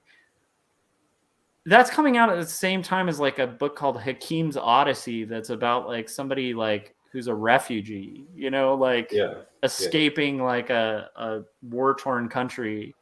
So like, I don't know, like is the sorrow I'm expressing in that book like equal? Hell no. But also, you know, Catcher in the Rye is a great book, and it's about a kid having a nervous breakdown in like, you know, New York, who's like a prep school kid, right? So I don't, you know, and different people are gonna. I mean, your book's gonna relate to a certain kind of person. Yeah. And I guess that's what I'm getting at with like encouraging people to, or like wanting to see my friends do a little more autobio stuff, is like, I like kind of feel like your story will inherently be interesting if you're kind of truthful and honest when you do it, you know? Yeah. I don't know. But also I know we have limited time, and so we have to pick our stories wisely, right? Because I mean, how many of these things can we do, you know? Yeah. But I also like would be right bummed. Now I'm working on an autobio. Really? I'm excited. Well, the mini comic that I had done about how I survived the Texas freeze. Yeah. I finished the art for it, but I never did the text. So that's what I'm doing right now. And that's right now as I'm going through it, I'm remembering like, oh yeah, I remember like when this happened. I remember what I was thinking at this. So and it's a 8-page mini comic. So it's like a little chunk of my life. That I don't know if anyone will be interested in, because it's mostly just me on the phone contacting people like, hey, I don't have power. But I think it's interesting. I wanted to document it. Yeah, I think it's you're interesting. you're in it by name because it was when you were going to be on the show for the first time. And I was like texting Anna, like, "Hey, I, I don't have power. You might have to message Josh to postpone the show." So that's gonna be But like in there a little bit. So yeah, even hearing that, to me, that shows that like any story can be interesting, because to me, I am fascinated. Like, what is it like to like be in Texas when that like mass power out happened? Scott has like you have a million interesting stories from your life. So if you wanted to go in that territory, there's plenty to mine. But I also wonder if like, I think regardless, you're going to be mining that stuff for content. It's just like whether you're going to do it through fiction or nonfiction. Either way, we're all kind of pulling from that same well. But you're right, like Scott, where to me, it's fascinating when you meet somebody like your girlfriend who's like been through, like, I mean, like she should write autobio, like instantly. Like I'm like, how is she not writing straight hardcore autobio? Because like that's just such a fascinating level of things. Yeah. But I think like people just write what they're gonna write, and then inevitably like you're gonna have elements of your soul or whatever come through it. Yeah. Have you ever thought about like that, or is it one of those things where you're just like, yeah, I don't really, it's just about not autobio or yeah, maybe it's I try not to think about too much ahead, just because I got it like the last, was it yesterday? When were we on last? Whatever. When I mentioned the other idea I had for after this, which by the way has to happen. That's I really want to do that, but I don't want to think about it too much because I don't want to get too far ahead of myself because I want to finish this book. Yeah. Yeah, I'm although very similar. This book's actually written, so I guess I could start writing the other book, but I tend to want to finish one at least these big projects one at a time. I mean, I actually think that's really healthy, Scott, because I think, I don't think this is for everybody. I do know people who very successfully kind of multitask multiple projects. But for every person I know who's really successful at that, I know a lot of people who like bounce around on like 5 unfinished comics that like I don't really see ever getting finished, So it's like I'm kind of a similar mindset where, I'm even nervous about when I'm going to have to put this project to rest for a little bit. I think I'm going to have to stop probably at about the midway point to crank out the other graphic novel. And so that'll be an interesting switch where it's like, I hope I don't lose something in the process, having to shelve something for a little bit. And then there's like true stories. There's like, I've got letters from my grandfather who was shot down in World War II. Wouldn't that be a cool story, dude? Oh yeah. And he landed and then he was in a prison camp and all this stuff. And, there was an order to execute him that was supposed to happen like 2 days after the war ended. So all of this stuff, and it's, I would have to fill in the blanks and kind of do it more, I don't want to say Hollywood, but had to fill in a lot of blanks and add some of that. But all right, if you do that story, I don't have all the information like the other people that were on his plane, and stuff like that. If you do that story and there's a ship in it that happens to be like an aircraft carrier or something, you got to throw my grandpa in. Okay. Because he was a chef on a Navy ship. So really? During World War II. So yeah. But just the chef. So he was cooking meals and feeding the guys. That sounds like a good gig to have in that situation. But what a cool. Sorry, Josh. You want to go for it, man. In the Captain Courage story that's in the 901 anthology, I wrote it in there that Captain Courage actually served with my grandfather, who served in World War II. Oh, cool. So he mentions it, and that's like part of his mission, that he's returning an old Bible that belonged to him to his daughter, which is my mother in the story. In that story, like I'm not Captain Courage, but so he's like his own separate person, but that actually served with my grandfather, and so like our family heard the stories of Captain Courage. So like That's so yeah, it awesome. just allowed me to give a little tribute to both my mother and my grandfather. That's awesome, dude. Yeah, I don't know. I think that generation's so interesting to write about too, you know? Cuz like yeah, that time like during the depression and stuff, my grandma was like riveting bombs that were dropped on Germany, Mm-hmm. Oh wow, which I hate to say, but I have pride in the fact that my it grandma was riveting. helped deliver some of those packages. Um is that terrible to say? I hope not. No.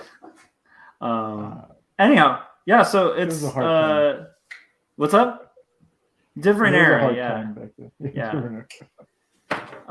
But it's My like grandfather killed Nazis.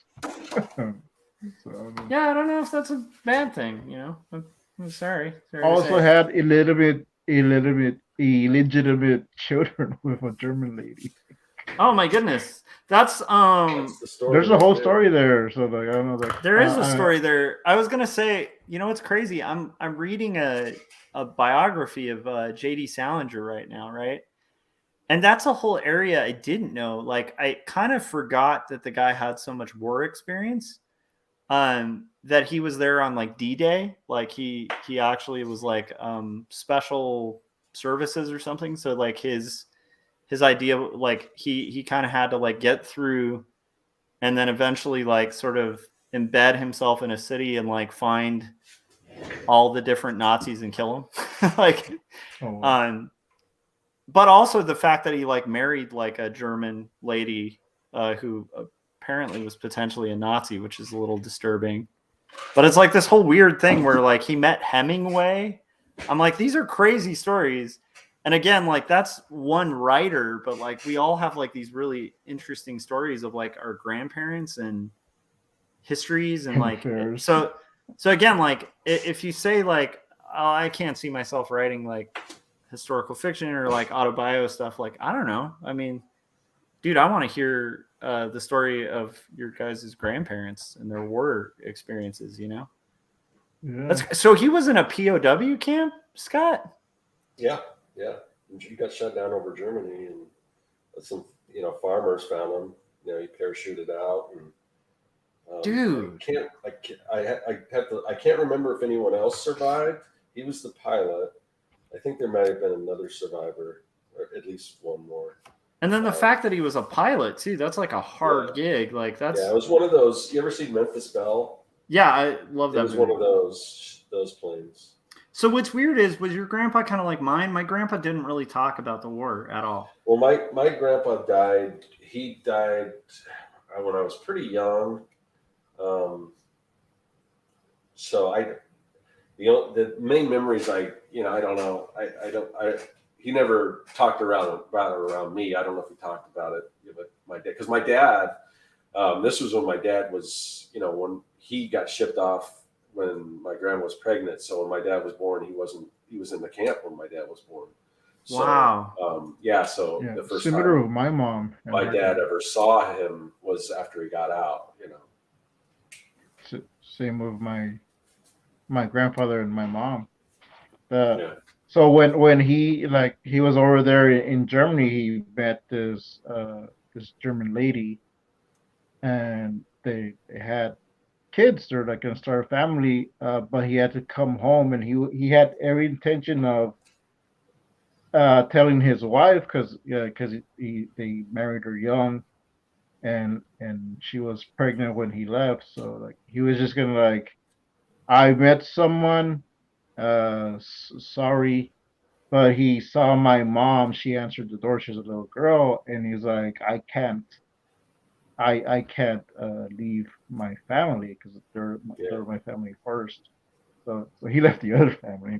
But oh man, that's it's crazy. It's like man, it's just there's so much to it from that era too. Because there is. I mean, I could probably write stories. I mean, I think there's like people in the family that remember some of this or heard some of this. Oh, dude. So I can ask. Or I might just have to make some stuff up because everybody like, we don't want to talk about those things, Frank. We're not telling our or airing our laundry to people. Like, I don't know. Yeah, I think there's So, something yeah. to that generation too that's like just super interesting, you know? Yeah.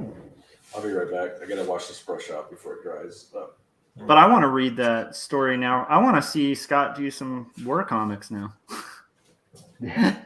Some hard We'll boiled. collaborate, Scott. We'll do some work on it. That's crazy. Yeah, it's funny. I have like that. That's another thing. Like, because Scott was kind of mentioning, like, would you still write about this era of my life and stuff? I think it might be fun to just write some family history stuff. There's another project that I've always wanted to do, which is to find somebody who is really embedded in like a cult, like really knee deep in a cult and escaped, and tell their story. I've always wanted to do that. I don't know. I'd need a lot of time and research to do it though. But I love the idea of comics. There's Jason Alexander. He was in the Jehovah's Witnesses, and the way he talks about it, he says it is a cult. Yeah. Oh, for sure. And it's like I don't know if I'd want to tell his story because I have a feeling he's probably working on that himself. Yeah, yeah. Like, but something similar I think would be cool. But again, like I'd want to do it with like nuance and like almost like from the perspective of like a journalist, because I don't know if have you guys read like Joe Sacco's stuff? No, it's this rings a bell, but no, I haven't. So he does stuff like crazy stuff. Like he'll go to like Palestine during like a war and like do journalism, but he's a cartoonist. And it's like he'll like live with the people for like 3 years and then write this expose on it, like featuring all his interviews and stuff, but like expertly cartooned. I don't know of a lot of cartoonists that do that, but I love that idea of cartoonists as journalists. Yeah. And so I do think it would be fun to do something where you do like a bio of somebody. Like I'm kind of getting to delve into that a little bit with this Brownings one, because it's like from the script, I'd say it's like 98% true. And then the 2% is just filling in gaps. And then the weird thing is you'd think the 2% is like these really absurd things that are in this story about the Brownings, but it's actually like the stuff you would think is fictional is like so well documented that it's one of those things where you're like, oh, somebody should have written a book about this, you know? And my sister did. So I'm excited about getting going on that. But I always thought it would be fun to do like some more contemporary journalism too. Yeah, I don't know, man. Like this is the problem and the curse of being a cartoonist is like, how do you pick what to focus on of all the things, you know? Because like there's so many great genres. Like it'd be fun to do a Western, you know? Like when I see what Jeremy does, it looks like fun, like doing like a sci-fi Western. Yeah. Yeah, I mean, I don't know, man. Like it'd be fun to do a classic superhero story too. I don't know. I don't know what I'll work on next after the two that I have to do. A zombie comic. But I do like the idea of doing something more fantastical after these two books, because I'll have like scratched the itch of the autobio thing. I'll have done the historical fiction thing. So it might be fun to do something totally different, or just paint for like a year. Go backpacking through Europe. But now Scott, have you thought about doing that? Like you'd have thought about doing like your grandpa's story then? Yeah. I mean, it's an option. I mean, it's definitely a cool story. It's just that it'd be so far off in the future. And like, I don't know, the next book, I don't want to do the next one as a series. I'd like to do just the next few projects I do, probably not like a series, like maybe like I don't know whether, I don't want to say like a graphic novel, but on the short side, you know, longer than a single issue, maybe, you know, a couple issues long or something. If I can do it in that, like a one shot, like a double sized one shot or something, or I don't know. Dude, that would be so cool. Yeah. It's so tough with the limited time. Yeah. This is the curse. So a lot of people will, and I know we've talked about this too, but like a lot of young artists will have that blank page problem, you know. And I really want to encourage anybody who might have that blank page problem to just start thinking about possibilities, because the second you kind of crack it open and start really thinking about the possibilities of all the different realms you could go, it's just. Oh, I love it. Chris in the chat said you could clone yourself to do multi-genre comics. Yeah. That becomes the problem, is like there's only so much time, and there's so many stories.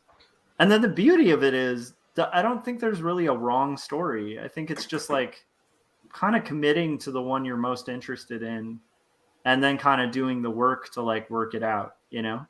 Yeah. And then also just committing to it, because I think, again, it's easy to get lost in that kind of like blank page thing.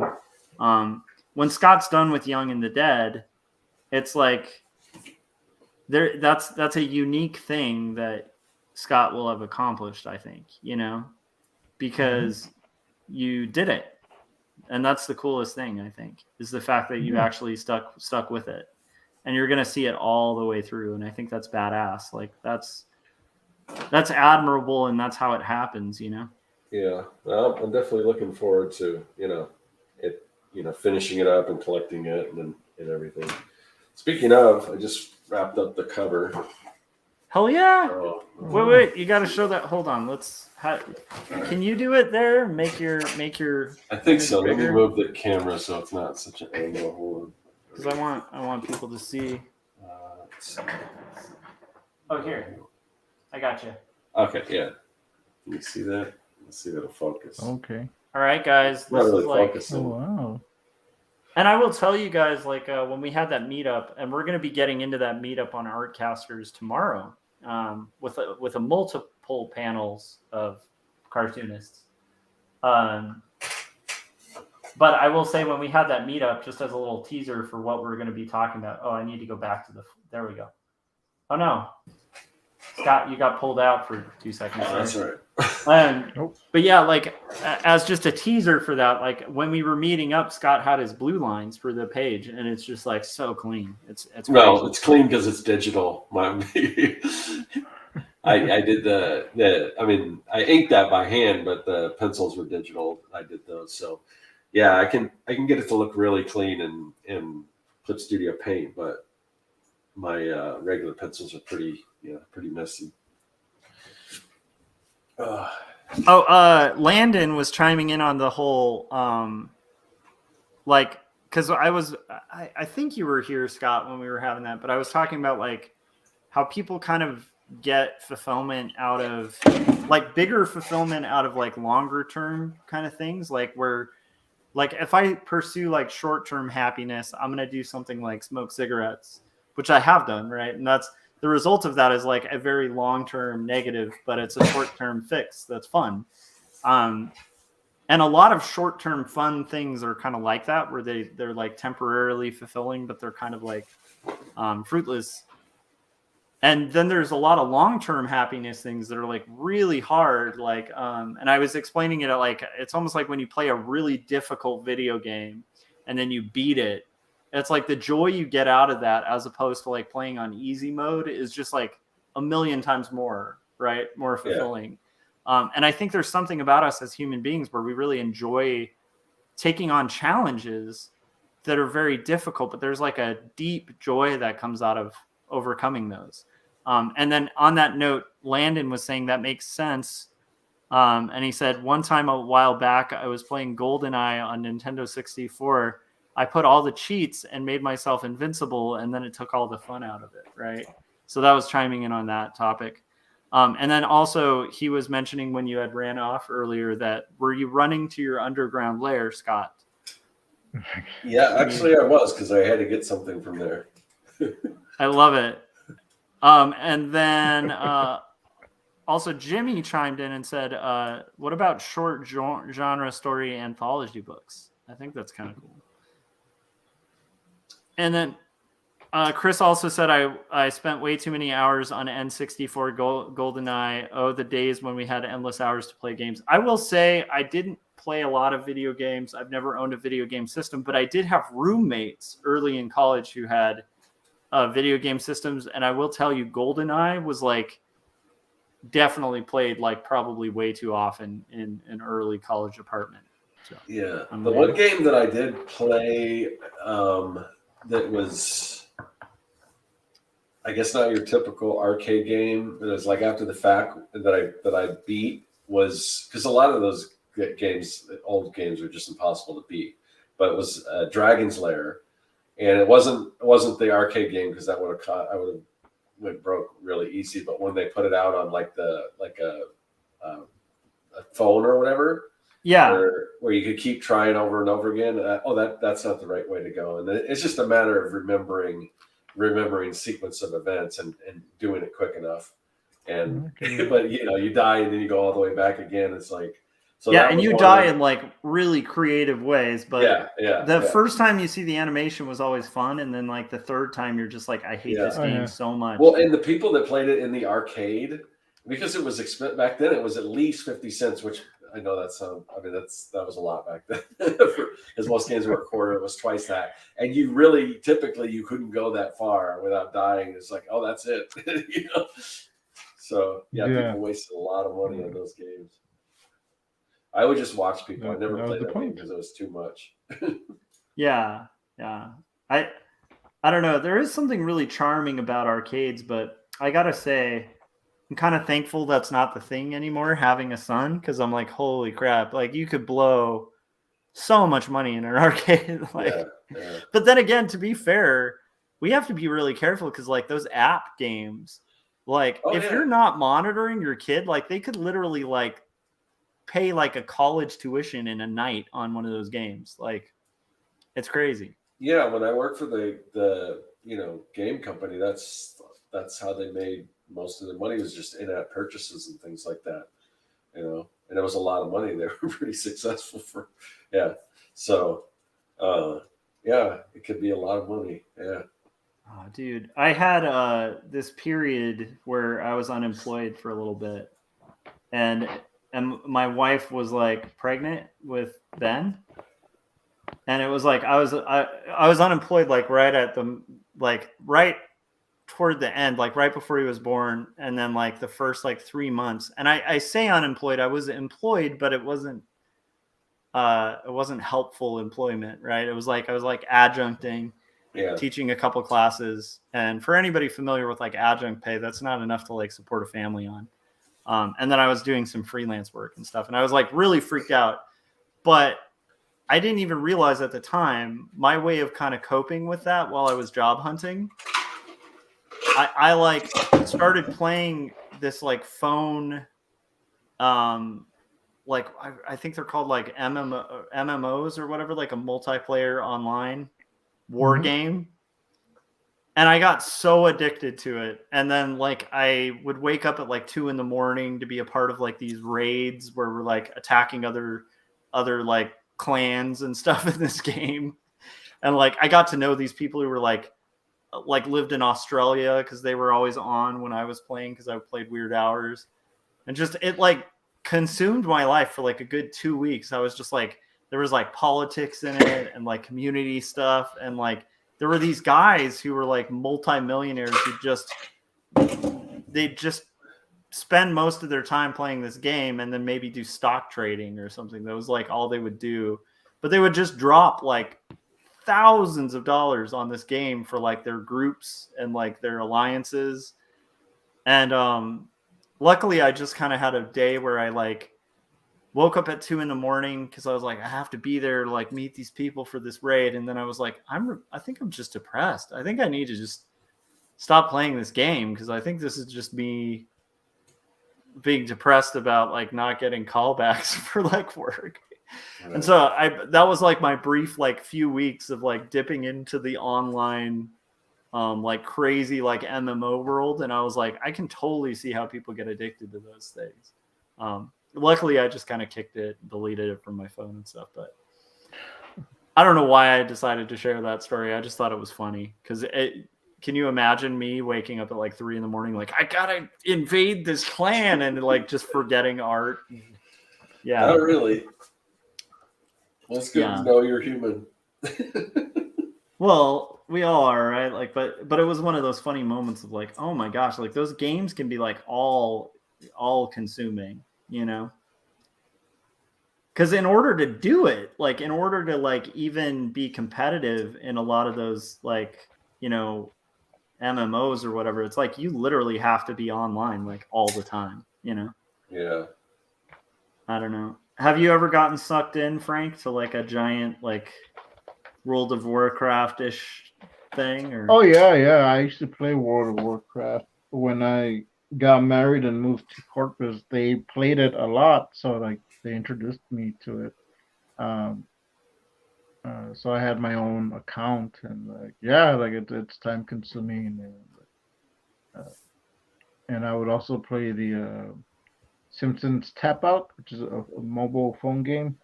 Same thing. Like I spend like a lot of time on that thing, and it's like this is never ending. I'm just like tapping on the phone and making Homer do stuff. I play for a good long time. Then I'm like, I can't waste my time on this anymore.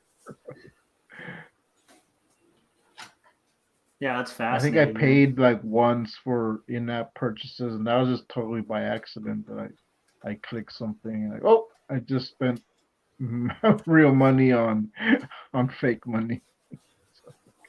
Yeah, I remember years ago, and I guess like Scott, you saw the other side of the curtain there, but I remember where that was like a meme where it's like nobody's gonna like spend money for digital money, and it's like, oh my gosh, were people wrong? Oh yeah, and I had to, my dad was he was so confused on how that company made money. I tried to explain it to him. It's like, I don't get it. Yeah, it's a tough thing, man. Yeah. So you finished your comic page, man. That's awesome. Yeah. So I get to scan it in and color it, and then I'm trying to think. I do definitely want to do a Kickstarter, and I don't know if I'll have. It'd be nice if I could get them before, either Free Comic Book Day or the Phoenix Comic Con, but I don't. That's pretty much a month. Well, a little over a month away. So I don't know if I'd be able to do it in time. Yeah. I don't want to rush a Kickstarter, So, but yeah, Kickstarters are. I have never run a Kickstarter. I still fear running a Kickstarter. Yeah. There's two things I need to do. Not on a Kickstarter front, but Kickstarter at this point isn't something I'm avoiding out of fear, so that's okay. I'm probably okay on that. But the one thing I'm avoiding out of fear that I've yet to do that, Scott, you used to not be doing, and now you're doing, is I need to set up a Patreon, like at some point, just to do and figure out something I can do for it. Or maybe even just make it like a, hey, like this is how you can support me, and guess what you get from it? A thank you, I mean, I'd like to offer more than that, but it doesn't make sense to me. Gratitude. Yeah, but it doesn't make sense to me. If I think about why I haven't set one up, it's just like blind, stupid fear. Like there's literally no reason other than like it would take a few hours, maybe a day to kind of properly set up, and then it's fear. So that's a stupid reason to not do something. So I should probably get on that. Yeah, I definitely. I get to kind of figure out how to grow my Patreon and all that stuff, and I don't know. Yeah, I've thought of getting a Patreon, but I don't know what I would offer, like what tiers I would do, or as like. You could do Tears of a Clown. I could do. You could do. I'm trying to think of other tier songs. Come on, you could do Tears for Fears. You could do. Come on, Scott, help me out here. Thinking. Oh my gosh, there's other tier songs. Why am I not remembering tier songs? There's an old song called "Tears on My Pillow." Yeah, Tears on My Pillow. Yeah, Tears on My Pillow. That's what I was trying to think of that one. Yeah. That's true. I'll do a tier where I'll sing songs Uh-huh. about tears. You could do a tear tattoo tier. Oh, there's Tears Are Falling. That's a Kiss song. That's so Oh. good. I love it. Chris said, "Oh, this is just in regards to like those crazy addictive games." He's like, "Well, to remember that type of impulse is a larger portion of the population than the other, way more consumers than creators." And he also said, "Scott's Patreon is cool. I love the behind the scenes bits." I agree. I also like I like that we get kind of previews of stuff too a little earlier. Yeah. And also I just like, I don't know, I think it's fun to just like know that I'm kicking a couple bucks to Scott every month. You know, like I think that in general, I think that's one of the reasons I'm like, I should probably set up a Patreon, because I think there's a lot of people who like don't really care what content you're making. They just want to support you, you know? Yeah. But I'm kind of along the lines of you, Scott, where I think I'd have to figure out a way to add value for people, because it just kind of feel weird. Yeah, and I there's more I want to do. You know, I want to continue to do the behind the scenes stuff. The idea right now is that I haven't done much lately, but I want to, you know, as I build this studio, I want to kind of chronicle that on my Patreon. So that sounds the next awesome. video, I get to go to Home Depot and go and, you know, get some materials and stuff like that. So I'll probably film some of that. And I got a cool mini comic from that, so I think that people should be signed up to Scott's. But that's a goal that I want to. Yeah, I think within the next year. You actually got two now, Josh. What's up? You actually got two now, because I gave you one this weekend, past weekend too. Oh, that's right, I do, in a bag that I need to actually show on stream, because I also got a cool lapel pin, which is pretty rad. And I will tell you guys, like, if you have not gotten those Retroventions lapel pins from Scott's site, you should. They're really cool. Yeah. Who doesn't love? I have the Atari Boy one. So. Oh yeah. I can't remember. That's the thing. Like when you order stuff and I send stuff out, it's hard for me to remember what I already sent you. Yeah, I'm the same way when I send people mini comics and like, which one did I send already? Yeah. Well, I must have, because I don't think you've sent me any doubles, because I think I've got most everything that you've made, Frank, and like I had got some stuff that you sent to me, and then I ordered some stuff, but I don't think I repeated anything. Somehow I think everything's different. Well, I know you had ordered the bundle, and I had sent you that for free a while back, but like even if like I put the cards are all hand colored, so even if you get like the same thing, you're still getting some value. So yeah. Oh, well, guys, I finished my page, so I'm gonna call it a night. But okay, I will see you guys. Well, at least I'll see Josh tomorrow on Artcaster. So I gotta remember to make a thumbnail. Oh, we're gonna have a full house. Sounds like. Oh wow, that's would be great to watch. Oh, Scott, Cat Prints, do they do prints? Like, can you order one print at a time, or does it be bundles? With Cat Print? Oh, Cat Print? Yeah, you can order. Because I'm thinking of doing a print of the cover for the Captain Gaga's Masked Woman comic. I was thinking of doing it as a print because Anna did a great job. So I wanted to have something like that for like here. I mean, you can order in quantities of one if you want. The only thing is, it probably costs you a lot for just shipping one thing. So I mean, it depends how many. I mean, if you were to order one versus order 50, it might cost the same in shipping. But okay. Yeah, but you can order, like, that's usually what I do is like I get the tip is if you've got a bunch of different stuff you want to do. If you create it as a PFD and just set it up to print it as pages, it's a little easier than having to upload all the different files. Does that make sense? Like if you if you have the ability, like I've got, I don't know if you have Adobe Acrobat or whatever, but I just combine all my art files in one, as long as I think they have to be the same size. If they're the same size, you can put them all together. Like if you have 10 different prints, put them all together as one thing, as separate pages, and then I'll print them like that. Oh, okay. On a PDF file, because I can do PDF files. Yeah, That's how I do the PDF comics. Yeah, I've got to make another. I got to print some more stuff coming up pretty soon. So, yeah. So I don't know. I guess don't know I'm what running happened the to show. Josh left. Well, now I feel bad. I probably shouldn't leave. Like right. Hopefully, we'll get Josh back. Did he chat something? Let's see. Let me see. I don't have do I have my phone? Is there a private chat? Nope, nothing. No, I don't have any messages. That's weird. Okay. Maybe he just got mad because I said I was leaving. He said, "Well, I'm leaving first." Yeah, I'm leaving too. Frank can have the show. You can't leave. I'm leaving.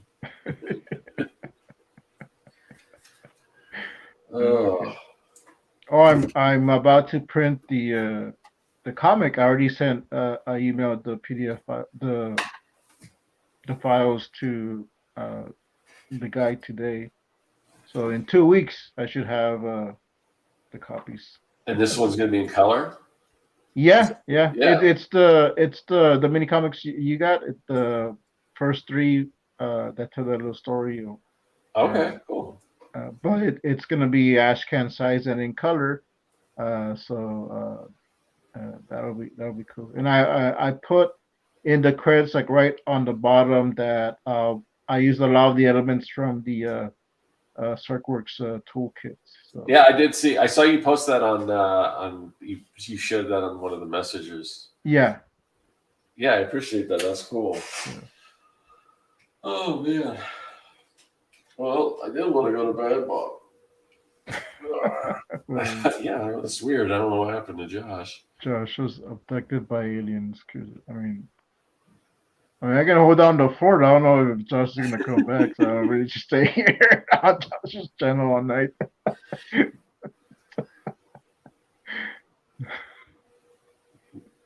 Yeah, is that what did you just read that about what Chris said? Yeah, I sure do right now. Yeah. Yeah, I don't know. Oh. Yeah, well, I mean, I wonder if I could scan this page. It's kind of an ordeal. Oh. Josh just disappeared. Yeah, if I wasn't so tired, I could carry on a conversation. I just like all of a sudden I just got wiped out. Yeah. Well, come on, Josh, where are you? Let's see if I can. Let's see. Chris says it's like piracy on the high seas. Just take over his channel. You are.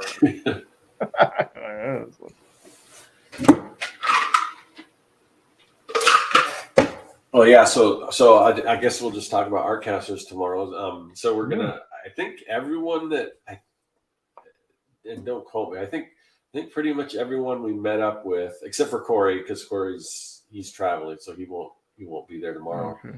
But the people that we were hanging out with, and we're just gonna kind of do a recap and probably just talk about the importance of getting together with your art friends in person and stuff like that. And then also Gary, who we wanted to come out but couldn't make it. So because the other thing I want to do as far as getting together in person is start another drink and draw out here in Arizona. And Gary went to the first one. I did one, and then and I was planning on doing one every month, and then we kind of hit another surge again. So yeah, we kind of backed off on that, but But yeah, besides that, let's see what else. So I was trying to think of what kind of content I can do for some videos. But I purchased like I'm trying to build like a mobile studio so I can travel and do stuff and whether it's just back and forth to my girlfriend's house, or whether it's travel to other places or whatever.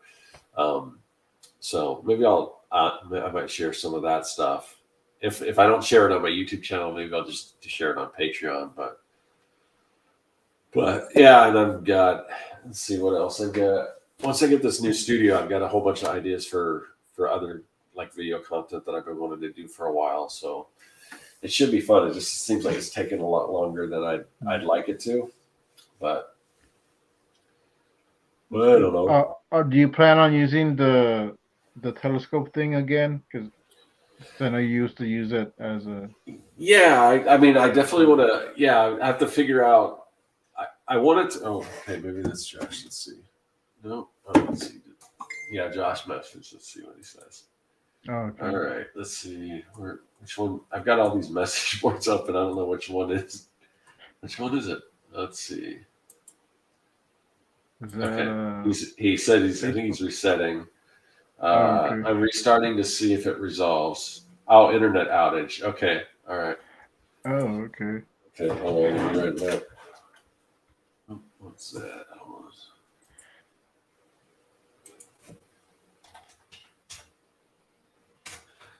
All right. Let me get back here. So, what were we talking about?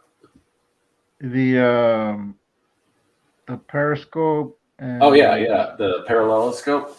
Yeah, I definitely want, when I build the new set or whatever, I definitely want to incorporate that and some other stuff. I'm trying to figure out a way to,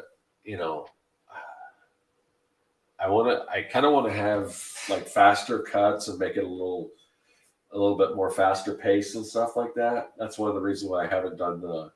The other thing I was thinking would be cool, because you know how when I do when I used to do the unboxings and I would add the water and make it grow and everything like that. I thought it'd be cool instead of the water to have some kind of weird like laser like effect. Oh, okay. It's like yeah.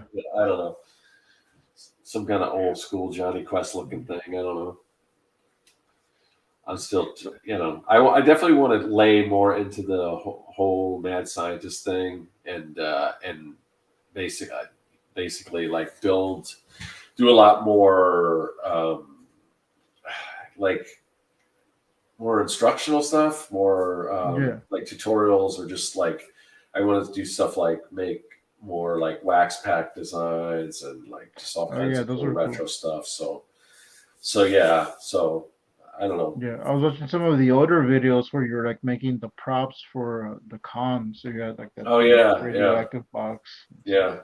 There's some real old ones that are like some of my first. I think some of my first videos were me making props for my first booth, and like the camera was all shaking. It was so bad. I mean, but that just goes to show you, like, just if you're looking to get started doing YouTube, just start and you'll get better as you go.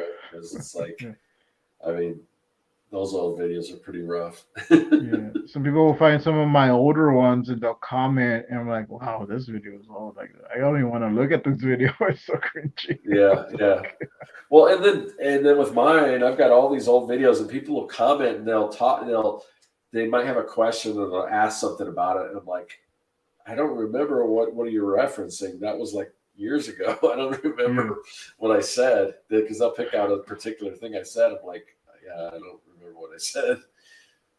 So, and then I got one. I don't know if it was meant to be sort of snarky, but it's hard to tell with comments. But I did an old review of those hoo-hoo markers, those ones that I use, and back before they had the brush tips.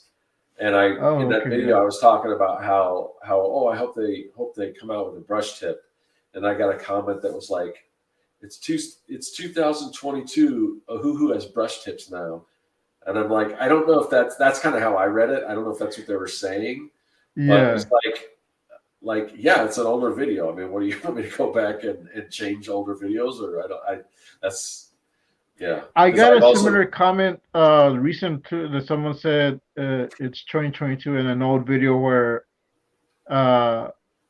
there was this thing called the sketch wallet that was being kickstarted, and where you made your own did a video. Wallet, Oh, how do you can just make your own? So I just like bought some notebook index cards, and Yeah. someone just commented, "It's 2022." Like, yep, and I just replied, "Yeah, that's the year we're in now." Yeah, so I was like, and then they just said like, "Oh, I like comics." So like, I guess because I responded, they weren't expecting me to reply Yeah, or that's something. kind of, I noticed that on my channel too. Sometimes somebody leaves sort of a nasty comment just because they're not expecting a person to be at the other end, you Yeah. know. Especially when because I try to respond to everything, and I don't really get, I don't get a whole lot of comments, especially for as big as my, you know, subscriber count is and everything. So some people see that, or maybe they might comment on a video that has a lot of views, so they're not expecting me to comment. And then when I Yeah. do, it's like, oh, then they're like, oh, I didn't mean anything by it. Some people just don't think, they just like whatever. Yeah, it's like the one that I'll get comments like, it's just like, what are some of the comments that I get? Like the get to the point one. Yeah, I get to the point, or just like, this video. It's the ones that say like, this video isn't what I was looking for, or something like that, or just complaining about the video. And Yeah. usually I just have a standard response, and I just like, well, sorry I didn't like the video. I'm happy to offer your money back. And then I'm like, oh wait, it's like, it's because it's just like, I'm doing this for free. I'm not making any money off of this. I'm, the amount of time I put into it. I mean, and it's just like, it's just the sense of entitlement that it's like, you're watching these videos for free and you're going to complain about it. Really? Whatever. So, yeah, I don't know. Yeah. Well, I don't know I'm not sure if Josh is going to show up or not. Let me check the chats. Wait. OMG, why do things get old as time progresses? Yeah.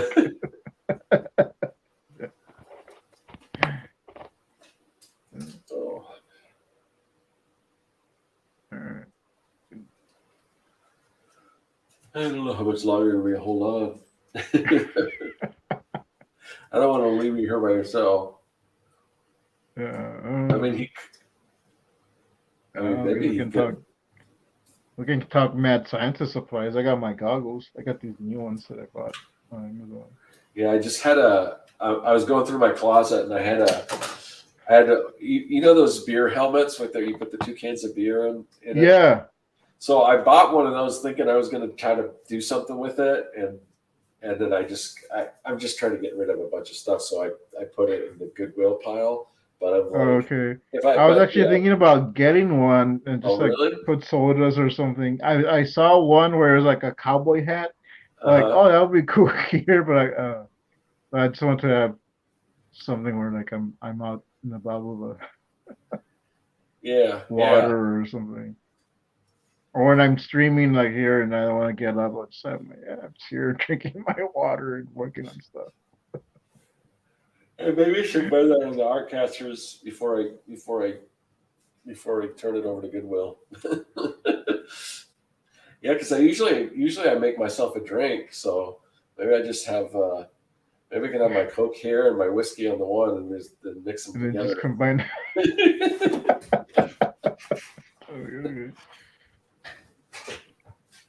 Oh man. I went with milk and like chocolate syrup. And oh yeah. I might get cookie. Like well, I don't know if you can get ice cream through one of those straws, but you could do a root beer float, or a bunch of different combinations you could do, I would think. Cherry Coke. Let's see. Yeah. Oh. Chris says it's strange how people get used to the wealth of knowledge available at our fingertips. And he says, I think a shrink ray setup would be cool for the lab. Yeah. Also, yeah. I mean, it's kind of, the possibilities are kind of endless. So I mean, it's just like I just have to figure out what I'm going to do. But I can definitely see, just the hopefully the level of the videos and things that I'm putting out just, you know, kind of leveling up once I get all that stuff ready to Yeah. go and everything. I think that would be cool to watch to see the progress. Yeah. When you do the little unboxings, like, do you make all the packages and envelopes? Yeah, I'll make the little package like whatever. Like if I get a big package, now I've got enough of them that usually I can find one that's about the same size, so I don't have to make any new ones. But yeah, that was kind of how I did that. So yeah, I've been watching a lot. I found this channel that's basically just a bunch of tips on how to make better performing YouTube videos. So a lot of it makes a lot of sense. So and it would take a lot more time, but I don't know. I'm just right now. I feel like I'm sort of on autopilot right now because I feel like a lot of the content that I'm putting out is stuff that I've kind of talked about before. I mean, if I do a new video, even if it's a topic I've talked about, I think it's better, because I'm just a little better. I get better at YouTube each time, and there's people that haven't seen the other videos, and they usually add more information. So, but I don't know. It's just I'm at the point right now where I feel like I need to do some different kind of content because I feel like I've talked about a lot of this other stuff so many times that I'm just kind of repeating myself. So I don't know. We'll see. I've got a few different ideas that I want to test out. So you got any plans for April Fools? Like any videos for that? Oh shoot! I didn't even realize that was coming up. Is that tomorrow? Yeah, that's tomorrow. Oh, yeah, it is tomorrow. Yeah. Oh no, I don't. I had an idea, but I just never because like I was budgeting my finances to get the printing covered. But I was thinking like it would be cool if we had done like I'll do the Circworks Art Labs on my channel, and like so I was gonna buy a lab coat, and like you would do like either Josh's or someone else or mine, so like and like we dress as each other. So I was thinking like, oh, I could buy the lab coat, but like it will be coming from like it will be getting here late either way if I got it like a week ago or so. But, if I planned it out a little earlier. The main thing I try to do is just I try to remember that it's April Fool's Day so I don't get fooled. But I typically don't play a lot of jokes on April Fool's Day because it's like it creeps up on me and I'm not like planning. Yeah. So like St. Patrick's, I didn't even know it was St. Patrick's Day. Like, oh, it is St. Like, oh, okay, all right. Well, it sounds like Josh isn't going to make it back on, so maybe we should start to wrap it up. All right, yeah. So let's let everyone know where they can find Josh's books. You can find 2 stories on Amazon. Go to Amazon. Do you have one copy with you? You can hold up. Yeah, definitely go to Amazon. I'm guessing it's still at a very low price. But definitely pick that up. Just Google search that on Amazon and pre-order pre-order Jacob's Apartment.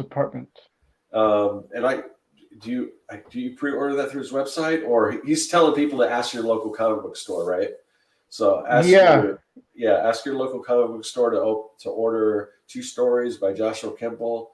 But that book will be available when it comes out. It'll be available. It's distributed through Diamond, so it'll be available pretty much anywhere where fine graphic novels are sold. And as far as me, you can find my stuff at circworks.com. I got my comic book Young and the Dead, and hopefully at some point in the future I'll be running a Kickstarter for the new issue of that. What about you, Frank? Well, you can find my stuff on Salazar Art Nation on YouTube, and there's links in all the videos there, so you can go to my Etsy shop where you can still get the Captain Goggles and Mask Woman mini comics. I got the 3 bundle pack. That's the only thing that's up there right now, but I plan on putting more stuff up. And the comic that combines all those 3 of those stories should be ready in 2 weeks. I just sent it to the printers tonight, so we'll see how that goes. In full And color. Josh commented, he said his internet is out, but hopefully it'll be resolved tomorrow for the archive. Oh yeah, I didn't think about that. Yeah, I would think so. I hope so. If not, well, yeah, I'll have to see if I can host it. If not, because I might be able to do it. Would that be 3 times in a row now that you'll be doing it on your channel? Yeah, it would be. It would be. All right. Okay, guys. Well, sorry, Josh had to, get his internet taken down and all that stuff. But it's Salazar Art Labs now. So thanks, guys, for checking us out, and be sure to subscribe. All right. Good night, everyone. Good night.